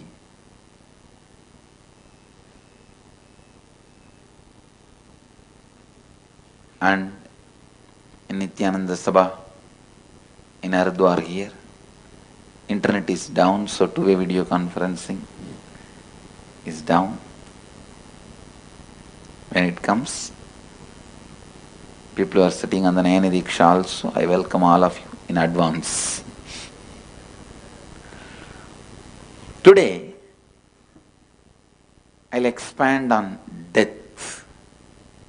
Today, on the 9th day of the inner awakening, we are going to work on death. Listen. From the right context and understanding, there is no such thing as death. When there is a wrong context, every moment you will be dying. Please understand. When there is a right context, even what you think as the so-called death is not death. With a wrong understanding and wrong context, every moment, even a small ant. Sometimes you don't even need to see the ant, just the thought, will this roof fall on my head? Is enough to put you into a panic attack Just a small jolt in the flight is enough. Sometimes it is not even required, just your thought, a jolt in your thinking is enough to put you in the fear of death and make you go through death. First thing you need to know about it, first thing you need to know about death is the actual happening has no significance at all. Imagination about the happening plays all the chaos, havoc in your life. Please listen. Actual happening has no significance at all. When I make this statement, I am responsible for it. Please listen. With all my integrity and authenticity to Mahakala, Kala Bhairava, I am making this statement. Actual incident, what you think as death at one day, you will suddenly disappear. Your body will be taken and burnt or cremated or buried, disposed. After that you won't exist in the form you are existing now. That is what is actual incident. You call it as death. It has no significance. Please understand. It is nothing but a job change, profession change or career change. It has no significance. Just like you change your jobs, change your career, change your profession, sometimes change the city you are living in, sometimes change your spouse, sometimes change your house, you just change your body. I know. Immediately you say, no, that means too much. Listen. Please listen. The incident really has no significance at all.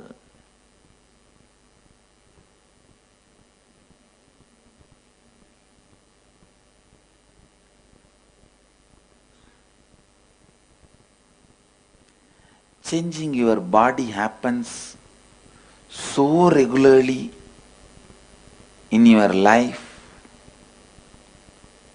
it has no significance.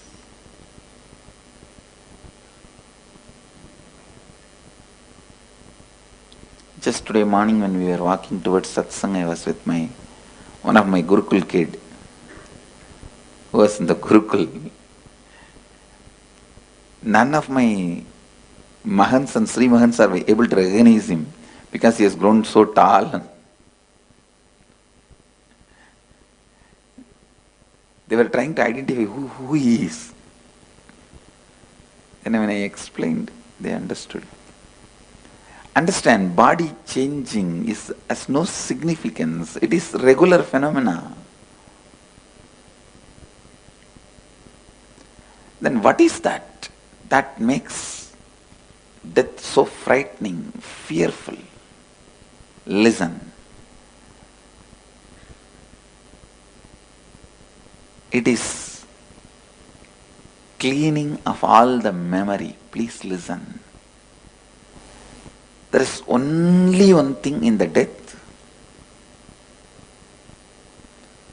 actually happening which you are not seeing during the life.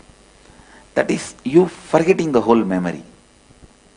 Cleaning of all memories. But I tell you, that is the beauty of death. Never try to demystify that. Because just like once in a while you need stomach cleansing, stomach washing, once in a while you need all the memories getting cleansed. You get the fresh slate, you get the fresh life, you get the fresh energy, you get the fresh space.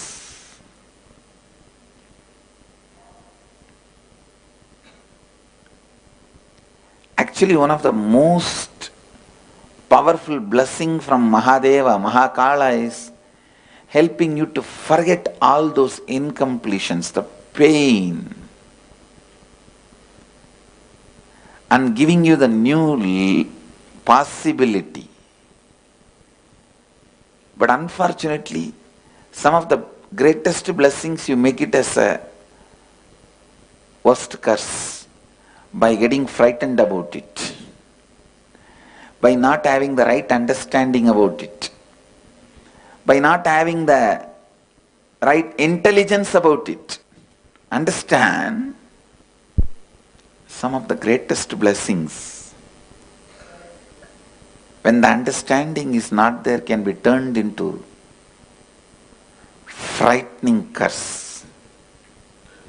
That is really, I can say that fear of death is the height of the human stupidity. Human beings have done so many stupid things. One, cleaning up these jungles,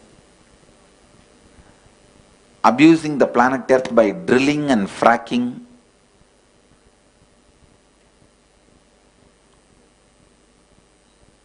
abusing the natural life. Even the word natural resources is completely wrong. Nothing is a resource in the planet Earth. Everything is life. You have no right to suck other lives. Vacating so many species, driving them out of planet Earth by killing, eating, or makeup for various reasons. Human beings have done so many stupid things. But the height of the human stupidity is taking something as a curse, which is one of the greatest blessing. Somebody goes to Ramana Maharshi and asks, Bhagavan, can you help me to get my past life memory? He laughs and says, stupid fellow, even this life memory you are not able to handle. You are in search of peace. How will you handle past life memory? No master can be compared to the rawness of Ramana Maharshi. He was born as a village boy from Tamil Nadu, and he lived throughout as a village boy of Tamil Nadu, and he died as a village boy from Tamil Nadu. His originality and rawness. Even Ramakrishna had little exposure towards the city lifestyle, West, because he was in Calcutta. He had access to those days media, Brahma Samaj, those days huge organizations, successful preaching organizations, their magazines. Ramakrishna had access to all that. But Ramana Maharshi never moved out of that small village.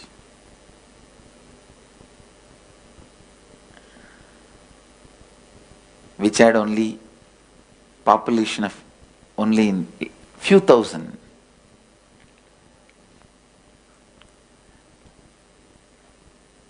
Maybe 3,000 to 4,000. Understand, handling of memories, it's one of the most difficult things human beings can do. Handling incompletions. When your body and mind is completely tired, sick, stuck, unable to handle any more thoughts, incompletions, Mahadeva just gives you the boon of rebooting. Come on, erase everything, delete. He presses that great delete button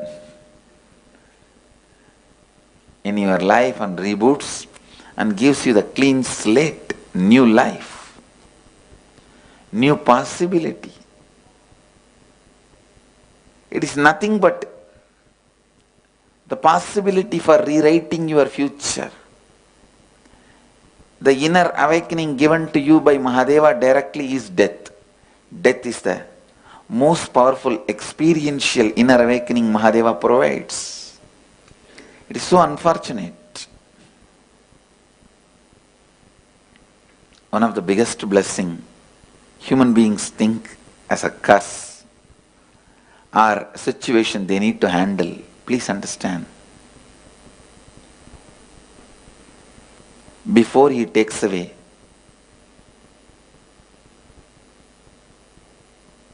water jug from your house, he brings Ganga to your house. Before he takes away tube light from your house, he brings Chandra to your house. He is the greatest caretaker during your transition, so don't worry. No other caretaker can be equivalent to him. That is why he lives in Smashana, just to tell you, he is the caretaker for you. He is the caretaker for everyone.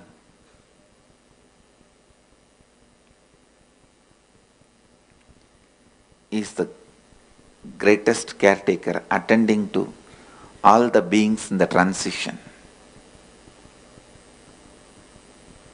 Actually, if you leave $1 million wealth and die, don't worry, you will just be born in a family where you have at least $1 million worth. If you leave certain amount of completion and incompletion and die, when you are born, you will have the same amount of completion and incompletion. If you live with the great knowledge of painting, don't worry, the moment you are born, simply you will pick up brush and start painting. You will have that intelligence as it is made available to you. If you had the intelligence of a great singing and you die, the moment you take birth, that whole memory will be available to you. In 3 months you will start singing. At the age of 2 I started giving discourses. No, really. I started giving satsang before even the age of 3. The Ganesha deity was given to me by my father because I narrated the whole story of Shiva and Ganesha. When my grandfather took me to the temple, I heard some preachers and priests reciting those stories. I came back and repeated verbatim. I think because my first satsang was on Ganesha and first puja was done to Ganesha, my life is successful. He removed all the vignas. Before the age of 3, I started giving satsangs. Understand? Now I am revealing you one of the important truth. Never I read any great Puranas. Simply I will start narrating the story. Later on when I get the chance to read the book, it will be exactly right. Whether it is stories of temples or Puranas, simply I will start telling the story. Later on when I get a chance to read the book, when I read, it will exactly be the same, verbatim. Understand, I tell you,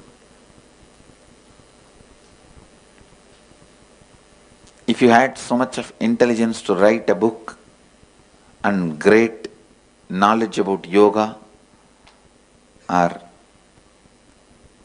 the ability to sculpt and you die, when you take birth, the whole thing will be there as it is for you available.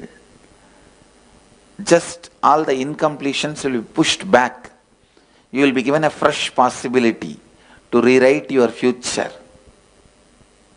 Incompletions has to be completed only by you, no doubt, but they will be pushed back and you will be given a new possibility to rewrite your future as you want.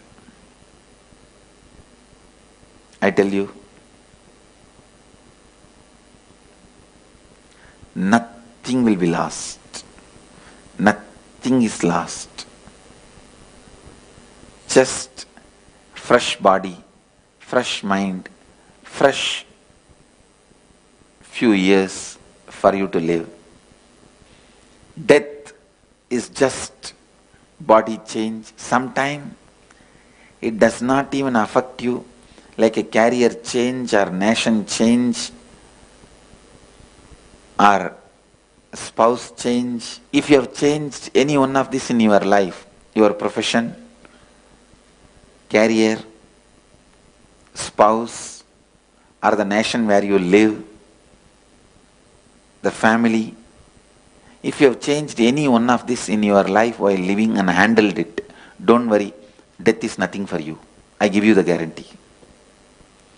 If you have done any one of this major change and were able to handle that pressure, that stress and that change, you are already prepared for death. Death will be much smaller change than any one of this change. You don't have to worry at all. I am not giving you consolation, and I am not the guy who consoles. That's the last thing you will expect from me. Consoling is the word, does not exist in my dictionary. Straight truth. Somebody came and told me, I feel like dying, please bless me for the natural exit. I said, wait and finish all these works, I will tell you. When time comes, even if you don't want, we will push you out, don't worry. And the poor fellow would have expected really some consolation. Thinking, oh, why do you feel like that? You should not be feeling like that and all that. Consolation is one you can never expect from Mahakala.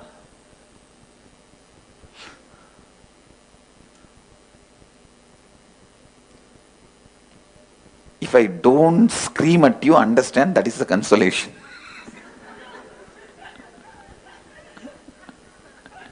If you don't get the third eye opened at you, take that as a consolation. No other consolation is ever possible from Mahadeva, from Mahakala.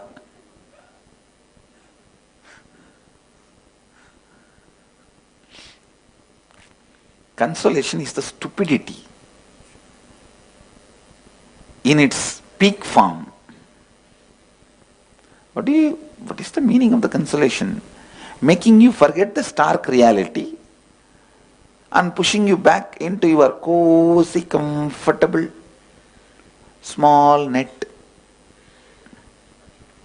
where you can be just having a carrot in the mouth.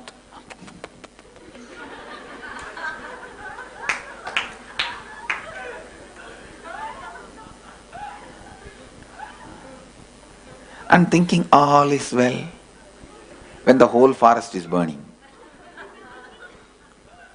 Much. With your carrot and little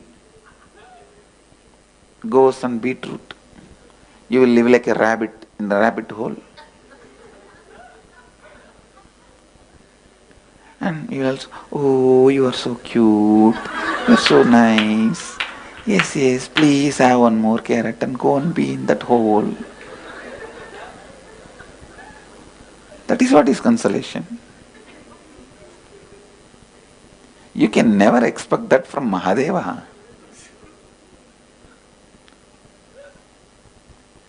If you are having 2 carrots in both the hands and a rabbit,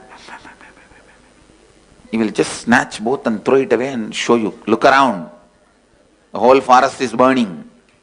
What do you mean by sitting inside and having a carrot and biting?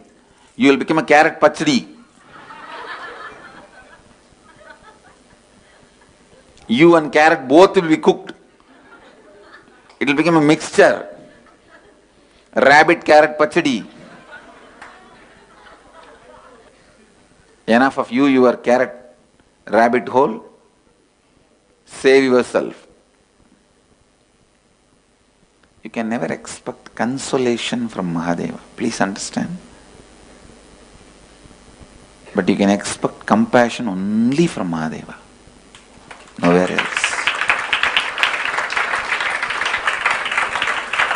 Consolation is the support given to your powerlessness. Compassion is the support given to your powerfulness.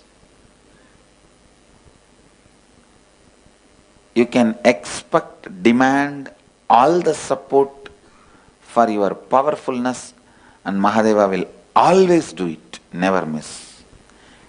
It is your right, it is his responsibility. But you can never have one word of consolation. Means strengthening your powerlessness. No. No. Be very clear. If you have changed your job, if you have changed your spouse, if you have changed your house, if you have changed your nationality and withstood that change, be very clear, rest assured. You are prepared enough to have a change of body. Death is not at all going to be an incident in your life. It is just going to be a passing moment in your life. The essence of today's satsang, death has no significance.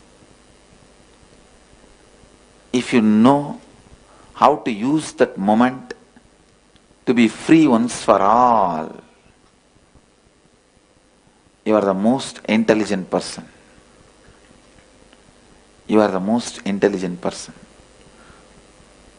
I have seen in the schools, when the classroom doors are open for a teacher to enter, some of these small kids will just run between the legs of the teacher and run away.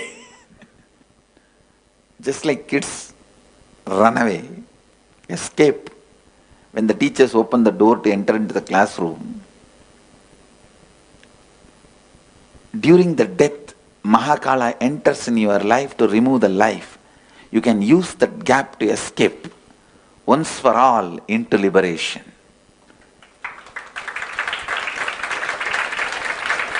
See, for death to happen, you need just two things.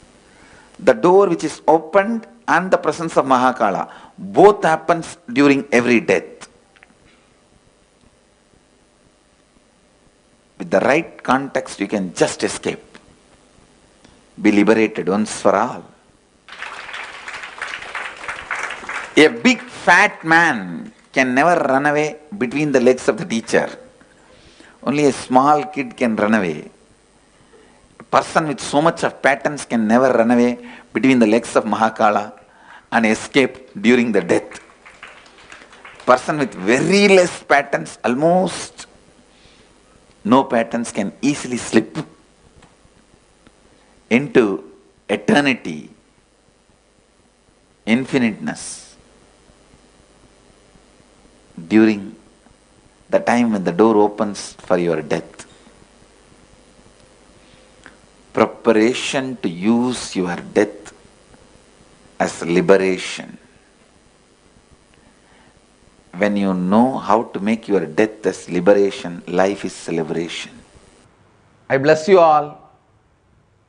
Let you all radiate with integrity, authenticity, responsibility, enriching and causing eternal bliss. Nithyananda. Thank you. Nithyananda Dhyanapitham, Nithyananda Nagar, off Mysore Road, Bidadi, Bengaluru. Phone 080 27279999, www.nithyananda.org, www.youtube.com/lifeblissfoundation. Om Nithyananda Paramashivoham. Om Nithyananda Paramashivoham.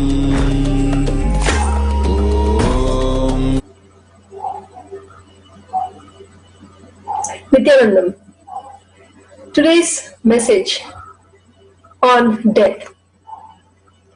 As much as the world tries to hide death from us, to make us believe as if that is something that we don't have to face, every one of us know one day or the other we do have to leave this body. But so much effort is taken for us to believe that it is not something that we would need to face. Swamiji brings us the truth that it is inevitable, but because it is inevitable doesn't mean we have to be dying every day.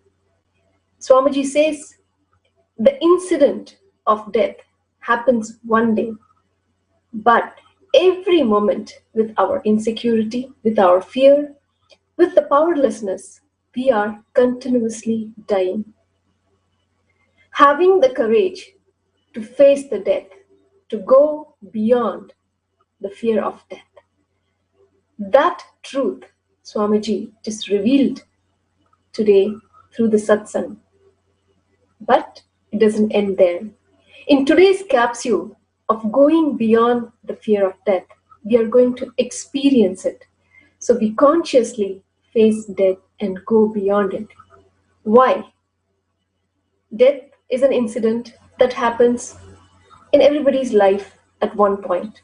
Why do I have to face it now? Because it affects the quality of life, the quality of every moment of life that we live. Whether we live in fear, in insecurity, in powerlessness, continuously, constantly being afraid of something, afraid of losing something, or losing someone, or even losing our own life. Swamiji says, any kind of fear is only fear of death. Even if you have the fear of losing your job, it is only a reflection of fear of death itself. I'm sure in a day we go through so many fear strokes. By going through this process, by having the real understanding of death and going through these processes, we have the possibility to go beyond the fear of death. The greatest gift that Swamiji is giving us through these 16 days of Paramashivoham level 2, not only as one package, now as 16 individual day capsules. Every single day is a gift that we cherish, relive, and just experience the real us, the being of Paramashiva.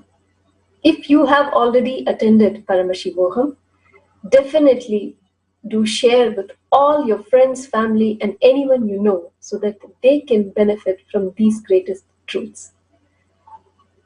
And if you have not yet, then what are you waiting for? Register yourself at paramashivoham.org. These wonderful gifts that anybody can come and taste just for one day, so they know the value of these 16 days. So do not miss this great opportunity. Register yourself at paramashivoham.org. You can either register for the 16-day program or these one-day capsules. And the great news is that these 16-day program, the first 7 days are absolutely free, so you can come, taste, and experience it to attend the complete program. Or you can attend any single day or multiple days absolutely free of cost. So you experience the real you, the being of Paramashiva. So do not delay. Register at paramashivoham.org. Thank you, Nithyananda. Nithyananda Paramashivoham. Om Nithyananda Paramashivoham. Om Nithyananda Paramashivoham. Whatever you think as your strength, like how much cash you have, how much gold you have, how much money you have in the bank, what all properties you have, your secret passwords, passcodes, your strength secrets, you will tell only to your son or your daughter to whom you are going to give your inheritance. Same way, most important powerful secrets Paramashiva has given to his son Muruga, Subramanya, in Agama called Sarvajnanottaragama. All the powerful secrets the father will tell only to his son. It is too secret. I am going to open that Agama and give all the essence of all those secrets. Secrets of Charyapada lifestyle, secrets of Kriyapada, secrets of Yogapada, and secrets of Jnanapada. I am not only going to teach you, I am going to give you exactly what Paramashiva gave it to Subramanya. Because Paramashiva himself is manifesting through this being now, giving you all exactly what was given to Subramanya. Nothing is required from your side. Just sit like innocent Subramanya, Muruga at the feet of Paramashiva. I assure you, whatever was given to Subramanya, the whole life will be given to you now. Not just words, teachings, not even just experience, life itself. I am talking to each one of you sitting in your room. I'll make you all Subramanya.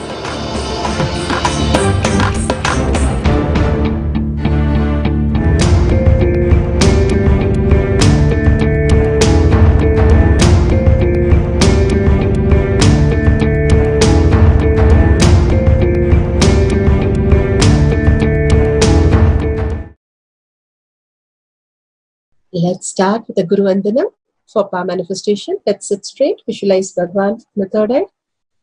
Nithyanandam Paramasukadam Kevalam Jnanamurtim Vandvatitam Gaganasadisham Tattvamasyaadilakshmyam Ekam Nityam Vimalamachalam Sarvari Sakshibhutam Bhavatitam Trigunarahitam Satgurum Tam Namami. Let's go through the security from Kailasha.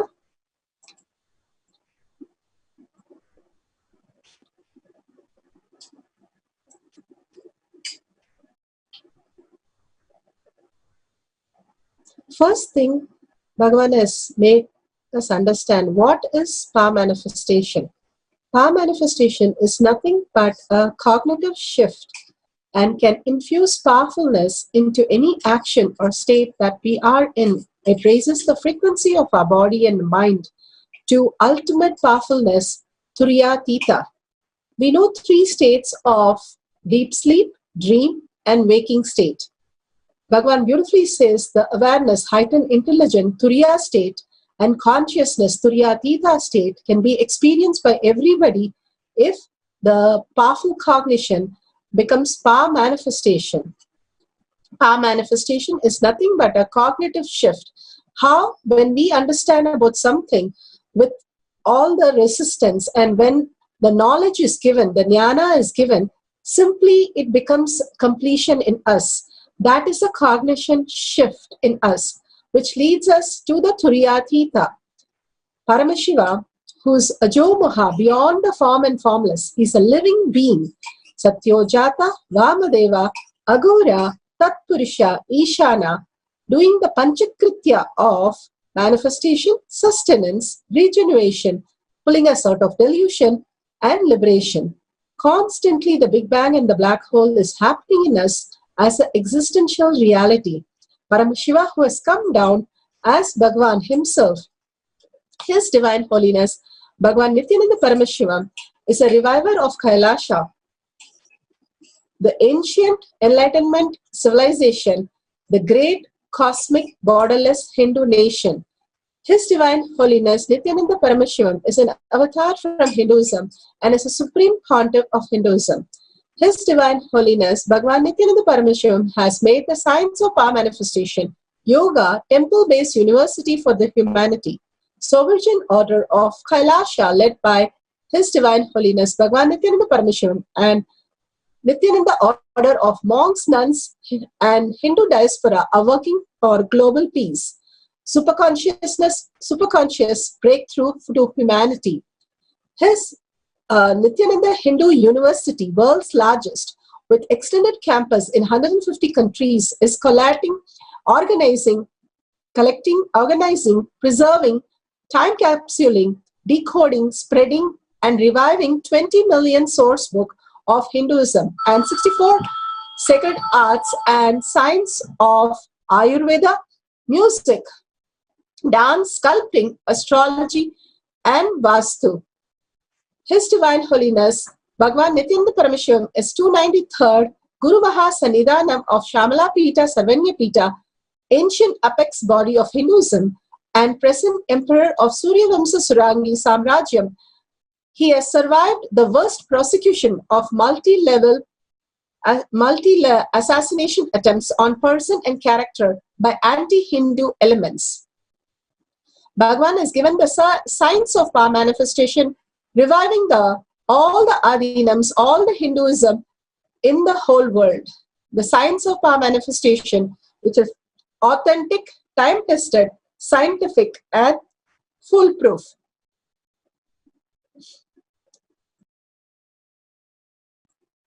Shastra Pramana. Shastra Pramana are the Veda Agamas, the eternal, unchangeable truth revealed in the Hindu source scriptures. Apta Pramanas. Aptas are the Rishis, Munis, Ganas, Nainamas, Alvars, and the Siddhas, who are the authority of Hinduism, the Vedic Rishis, and the scientists who have time-tested and verified the science of power manifestation. Atma Pramana are the avatars who land on the planet Earth, raising the superconsciousness of human beings. His Divine Holiness Bhagavan Nithyananda Paramashivam, this millennium avatar's personal experience of power manifestation. He has initiated millions of disciple, devotees, followers into the science of power manifestation. Today, Bhagavan has given the Shastra Pramana from Vijnana Bhairava Tantra.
Do you want to learn to draw professional and impressive artwork from scratch that will blow people's mind?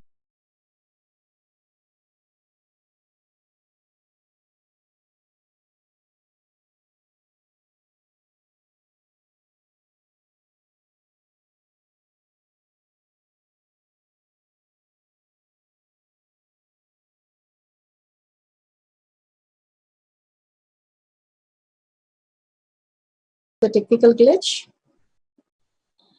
Looking at the spotless infinite etheric space, Akasha, beyond the sky and clouds, one should first fix one's gaze from the third eye without blinking continuously and make the body and the inner space steadily and motionless.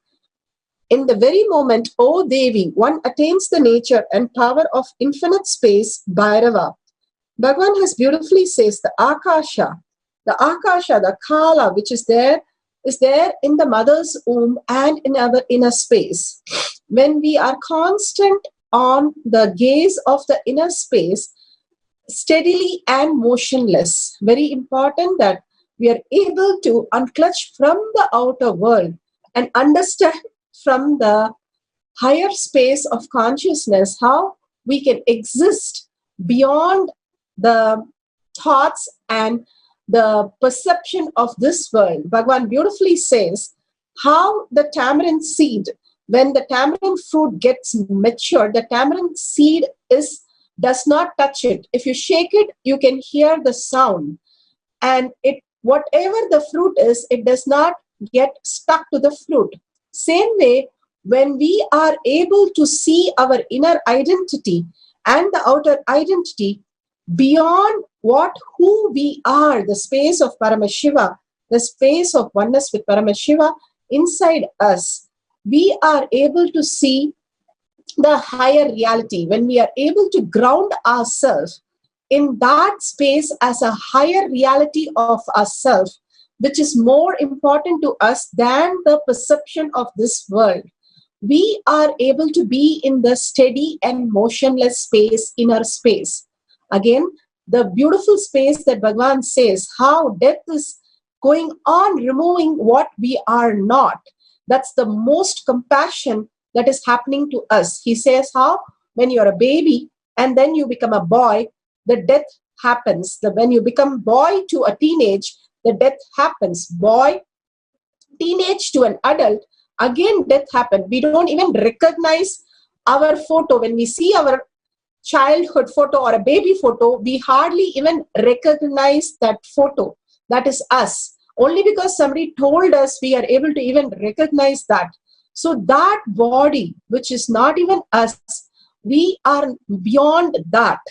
Bhagavan beautifully says, each time the memories are taken off, it's like rebooting the system.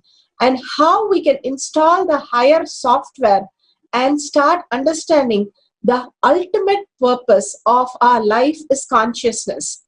The only thing that Bhagavan again and again reiterates, when you are in oneness with Paramashiva, you do not have death.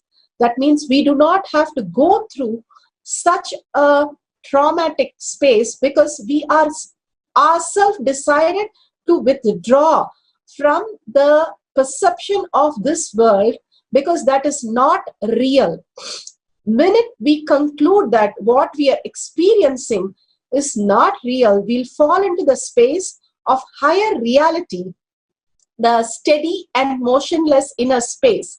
Anybody who's able to fall into the higher reality in their ultimate reality inside their inner space, he says, very moment, O Devi, one attains the nature of powers of infinite space. Bhagavan beautifully says how by nature we are super consciousness.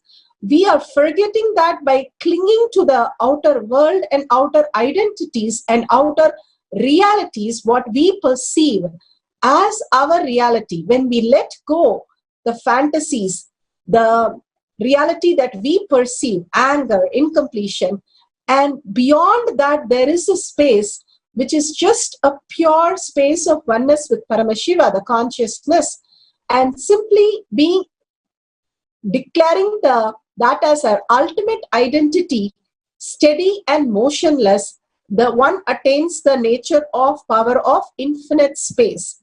Bhagavan beautifully has said that the Akasha that is there in your inner space, simply the restful awareness in you, which is the reality and which can start manifesting any powers. Simply the downloading happens for who is residing in that space as ourself.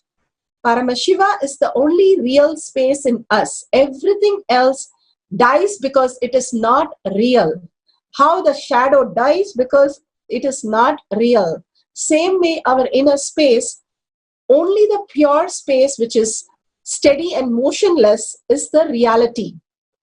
The Apta Pramana, how Valmiki was a thief and a murderer, and when Narada Muni came and initiated him, he went and sat, and the whole ant hill grew over him. The ant hill is called Valmiki. Valmiki decided to unclutch extreme till he became enlightened. He just sit, and ant hill grew around him. So he became enlightened and came out of the ant hill. So he's called Valmiki. Maharishi Valmiki composed the greatest poem, Ramayana, which is 10,000 years ago. He's called the Adi Kavi because he composed the beautiful poem of 24,000 slokas, which has 480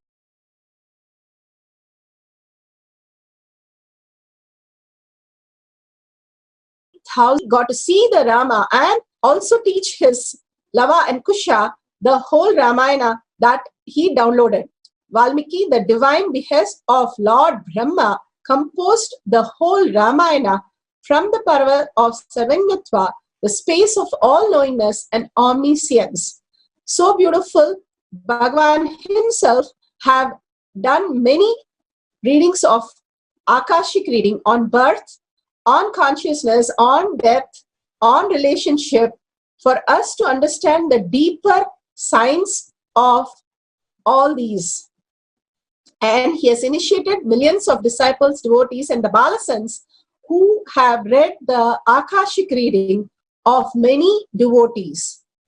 Here we have, today, we are going to do the power of Akashic reading. Akasha, the pure consciousness, the cosmic canvas on which the ink of time imprints every thought, incident, happening, records in all dimension of length, verbalization, breadth, visualization, depth, cognition, and time and space.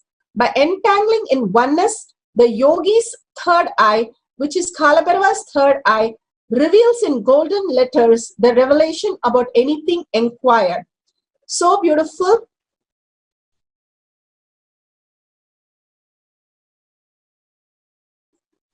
First, you can have a partner. Each of you can ask Kalabhairava to reveal some aspect about the other person and pen it down. And please verify with the person the information. For example, you can start with the family member name and date of birth. If you don't have any partner, you can ask Kalabhairava the questions is which can be Googled and verified. If you have a partner, that would be very authentic and that will be really beautiful. They can also do the Akashic reading for you. If you're PMS participant, if you're outside and you don't have any partner, then you can go for the questions that you can pen down from the past and write the details. Like, for example, in 1950, who's New Zealand Prime Minister? Something you don't know, but you can go and verify it. So you can write and the Prime Minister's date of birth. So you can go verify and Google the answer. So take a pen and paper, have the Atma Murti. If you don't have an Atma Murti, the digital Murti is fine. Let's sit straight with the head, neck and spine in a straight line. Remember Bhagavan. Always Bhagavan says, remembrance is liberation. Remember Bhagavan in your third eye. Raise your awareness to your Agnya Chakra, your third eye, the space between your eyebrows. Absolute unclutching from the outer world. All the fantasies, all the delusion that Bhagavan said, just unclutch from the whole thing. How those days the people were going to the forest to not see anything so that they are not affected by it. Simply unclutching will give you the same space. The outer identity just vanishes off. Complete completion with the inner identity.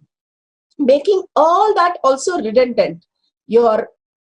all that we are constantly abusing ourselves. How Bhagavan says, constantly so much of hatred, hate speech is done on ourselves, which is where we forget ourselves and go on abusing the space that we are occupying inside. The guilt, the fear, the anger, complete with all that, Bhagavan beautifully says that are not you, the patterns that you have, but they are not you. Complete completion, make them redundant and irrelevant by understanding your higher identity is most beautiful.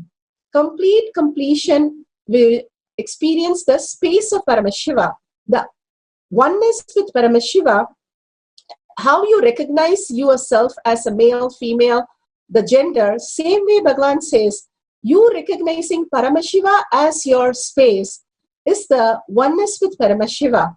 All the darshan Bhagavan has given, the Garbha Mandir inside your inner space beautifully will radiate when you're experiencing the oneness with Paramashiva. Tyaga as Paramashiva is your only strength, now declaring complete integrity with Bhagavan. Paramashiva raises us to the ultimate space, being of Paramashiva, when we declare that he is the only strength that we are going to function with. When we declare that Paramashiva consciousness is the only strength, we simply raise to the space of consciousness, the higher reality of you. When you start cherishing that as your reality, you become the being of Paramashiva. And continuous chanting of Mahavakya, when you chant the Mahavakya loudly and in deep listening, the Mahavakya is offered to the Jatagni, your stomach, and from your stomach the Mahavakya happens, and simply you're connected to the higher reality. So let's sit straight, connect to Bhagavan through third eye, absolute unclutching, contemplate on the great truth Bhagavan has spoken on death.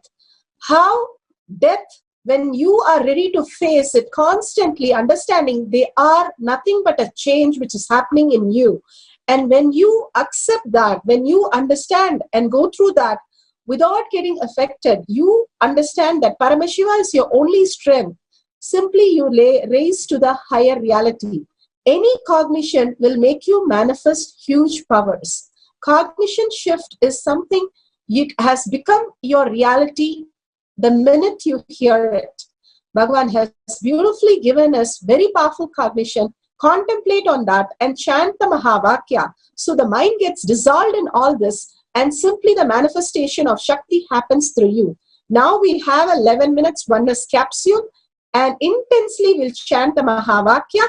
Whatever Bhagavan reveals, we'll write it down, and after the cycle is over, we'll give you time to verify with your partner and go to the next cycle. Now let's sit straight and start chanting Om Nithyananda Paramashivoham.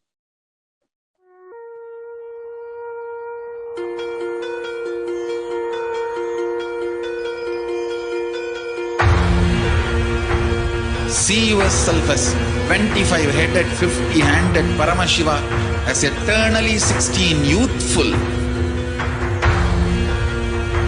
Commit with Paramashiva. Only he exists. Anything else is delusion. Now, sit straight. We'll enter into the process. Om Nithyananda Paramashivoham.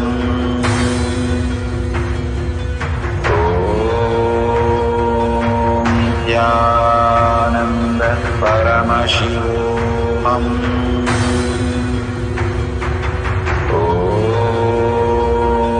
Nithyananda Paramashivoham. Om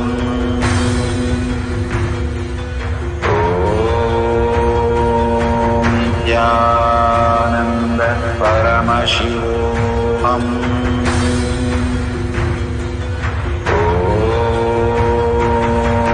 Nithyananda Paramashivoham. Om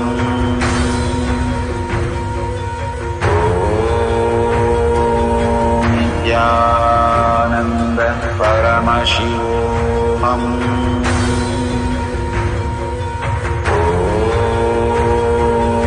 Nithyananda Paramashivoham.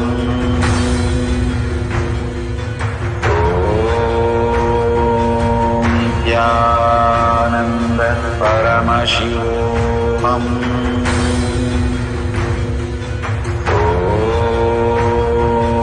Nithyananda Paramashivoham.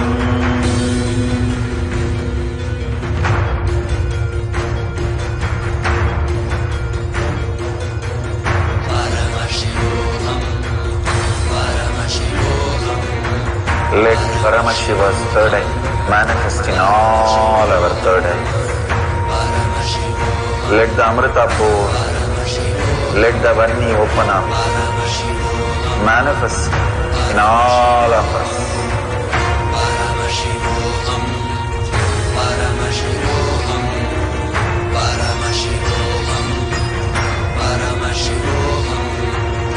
Let Paramashiva overflow, manifest the powers in all our third eyes.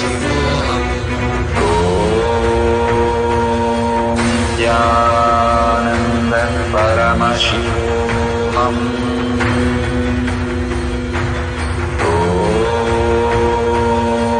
Nithyananda Paramashivoham.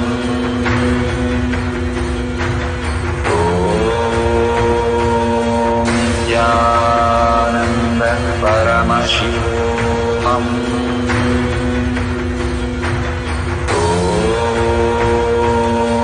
Nithyananda Paramashivoham.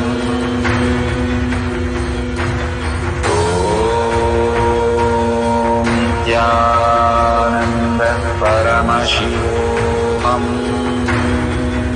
Nithyananda Paramashivoham.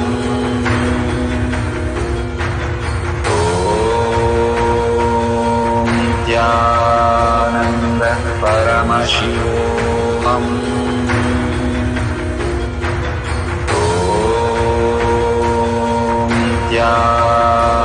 Paramashivoham. Nithyananda Paramashivoham.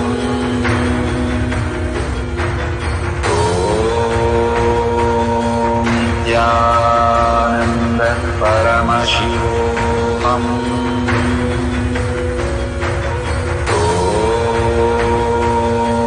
Nithyananda Paramashivoham.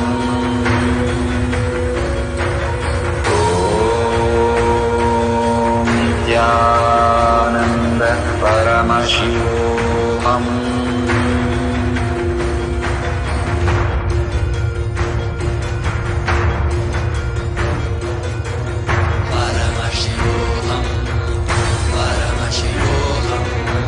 Let Paramashiva's third eye manifest in all our third eyes.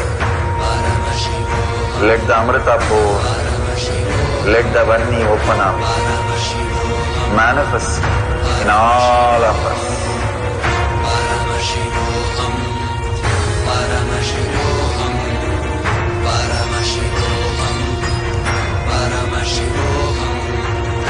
Let Paramashiva overflow, manifest the powers in all our third eyes. Nithyananda Paramashivoham.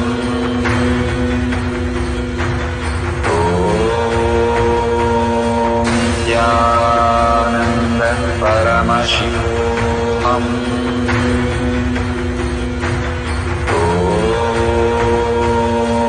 Nithyananda Paramashivoham.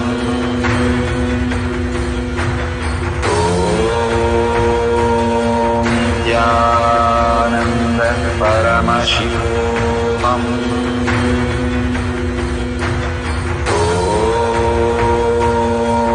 Nithyananda Paramashivoham.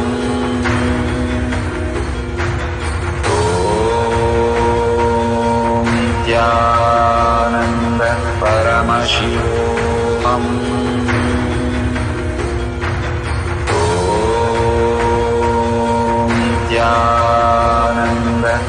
Paramashivoham. Om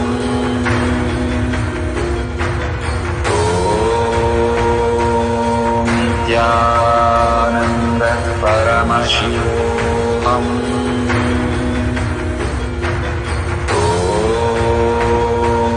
Nithyananda Paramashivoham.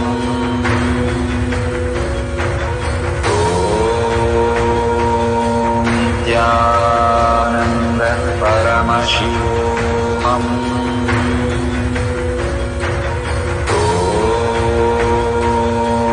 Nithyananda Paramashivoham. Om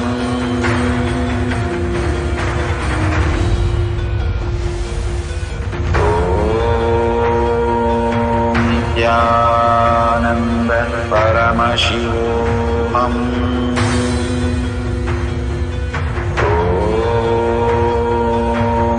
Nithyananda Paramashivoham. Om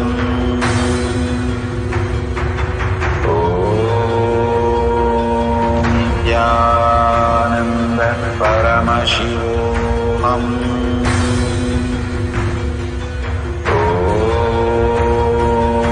Nithyananda Paramashivoham.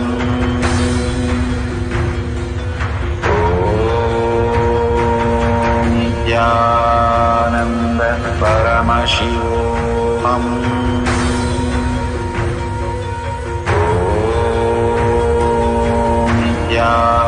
Nithyananda Paramashivoham. Om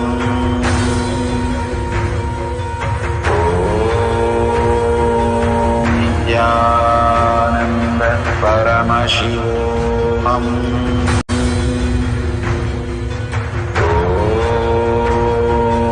Nithyananda Paramashivoham. Om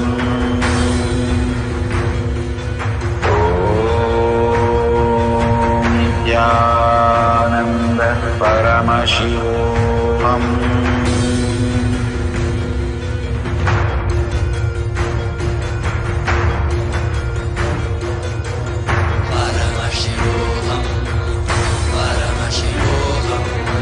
Let Paramashiva's third eye manifest in all our third eyes.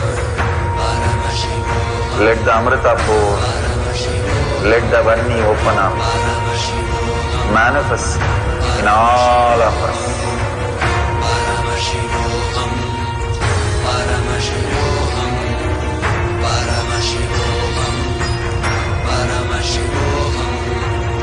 Let Paramashiva overflow, manifest the powers in all our third eyes. Om Nithyananda Paramashivoham. Om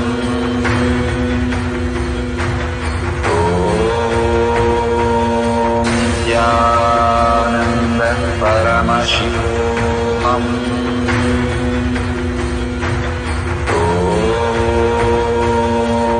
Nithyananda Paramashivoham. Om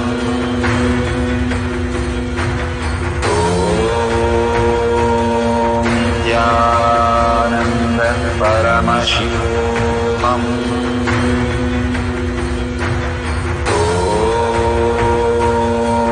Nithyananda Paramashivoham.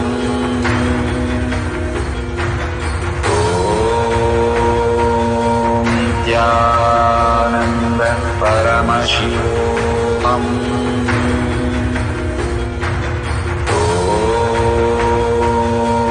Nithyananda Paramashivoham.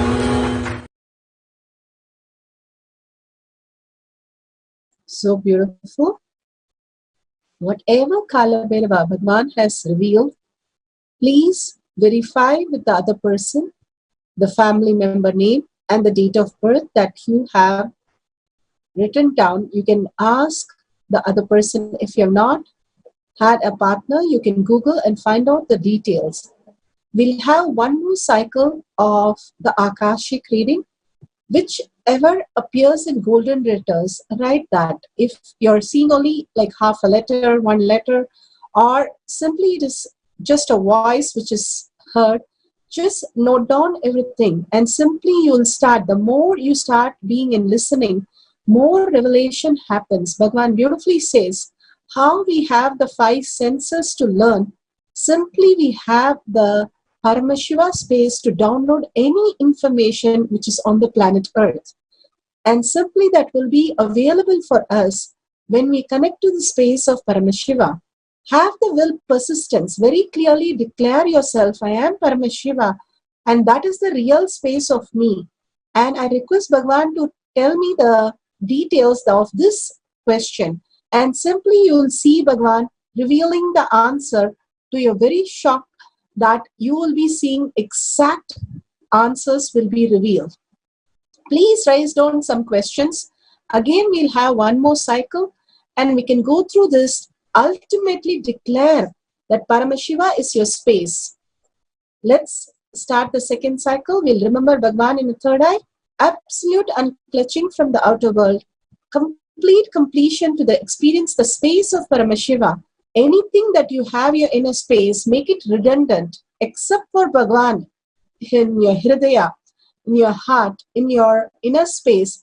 Everything else just unclutch. Do the Tyaga which is not there and declare your higher reality.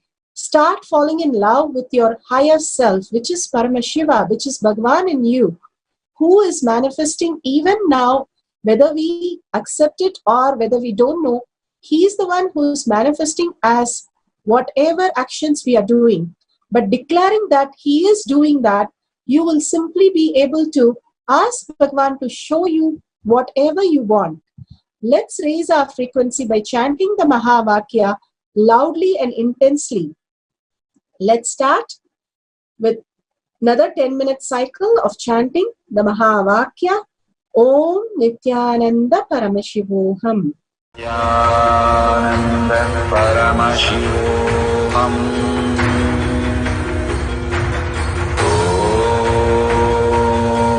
Nithyananda Paramashivoham. Om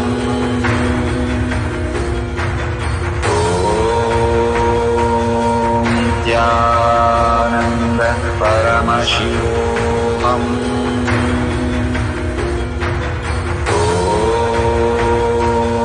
Nithyananda Paramashivoham. Om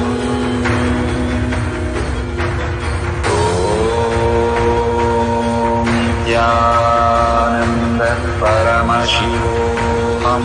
Nithyananda Paramashivoham. Nithyananda Paramashivoham.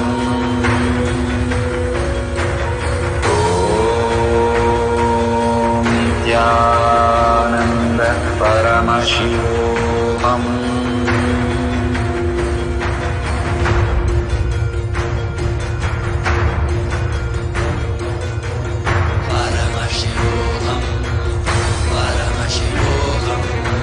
Let Paramashiva's third eye manifest in all our third eyes.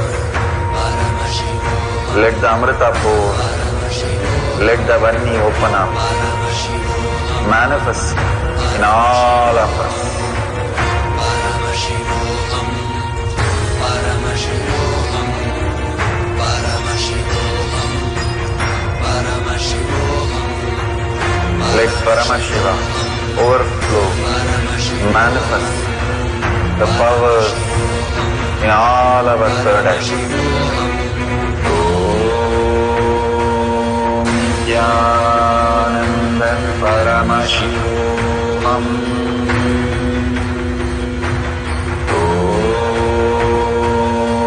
Nithyananda Paramashivoham. Om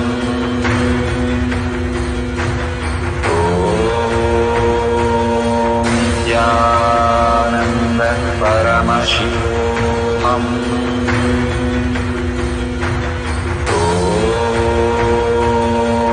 Nithyananda Paramashivoham. Om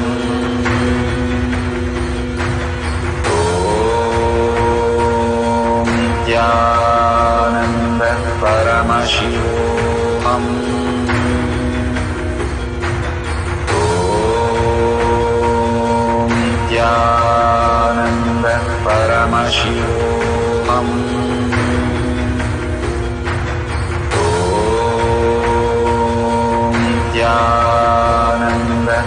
Paramashivoham. Om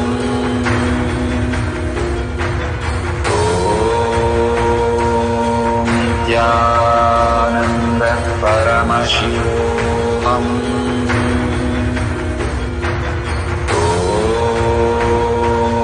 Nithyananda Paramashivoham.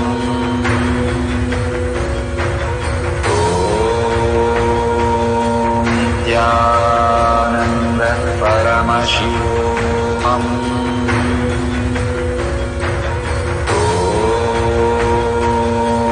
Nithyananda Paramashivoham. Om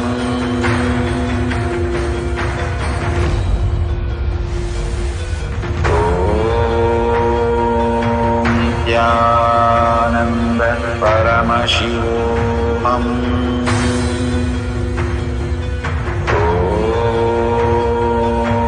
Nithyananda Paramashivoham. Om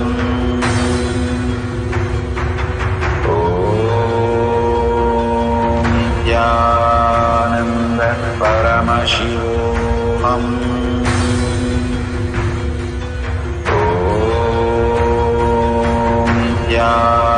Nithyananda Paramashivoham.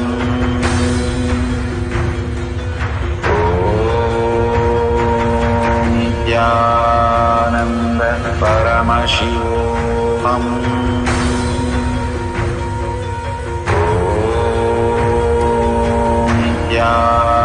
Nithyananda Paramashivoham. Om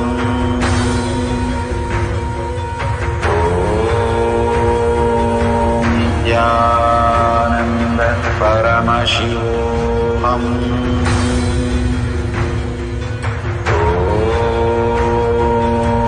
Nithyananda Paramashivoham. Om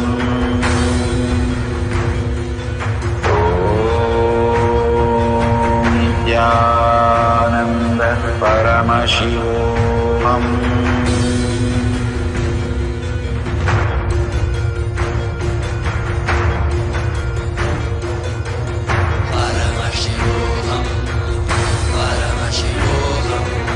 Let Paramashiva's third eye manifest in all our third eyes. Let the Amrita pour, let the Vanni open up, manifest in all of us.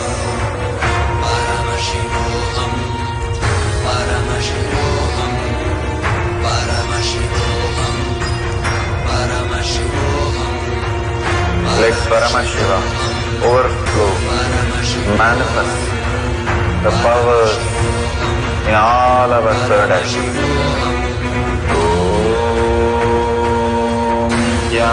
Nithyananda Paramashivoham. Om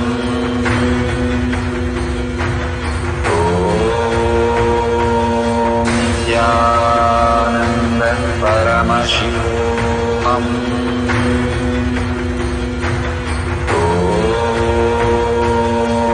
Nithyananda Paramashivoham. Om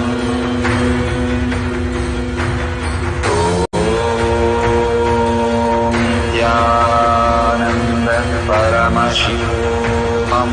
Nithyananda Paramashivoham. Nithyananda Paramashivoham. Om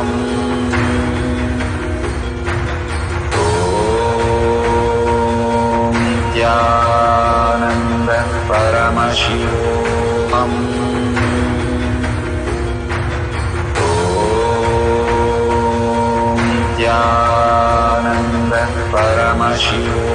Om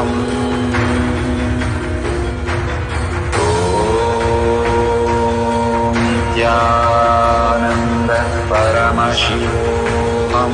Om Nithyananda Paramashivoham.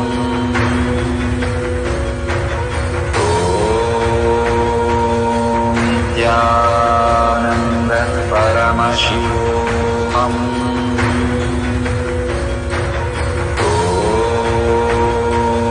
Nithyananda Paramashivoham. Paramashivoham.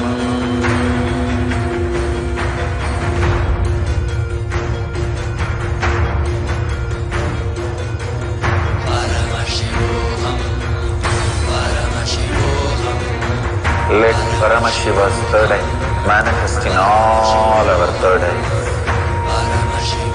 Let the Amrita pour, let the Vanni open up, manifest in all of us.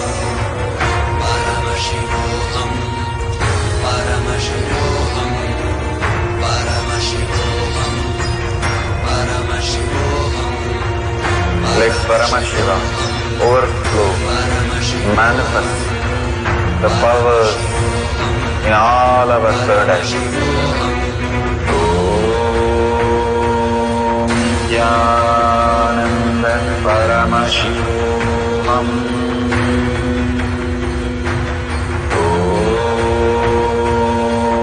Nithyananda Paramashivoham.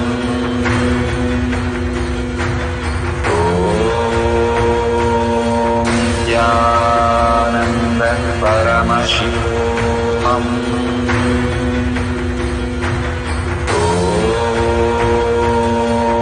Nithyananda Paramashivoham. Om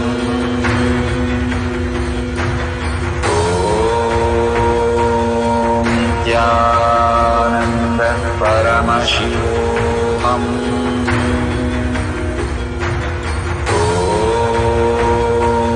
Nithyananda Paramashivoham. Om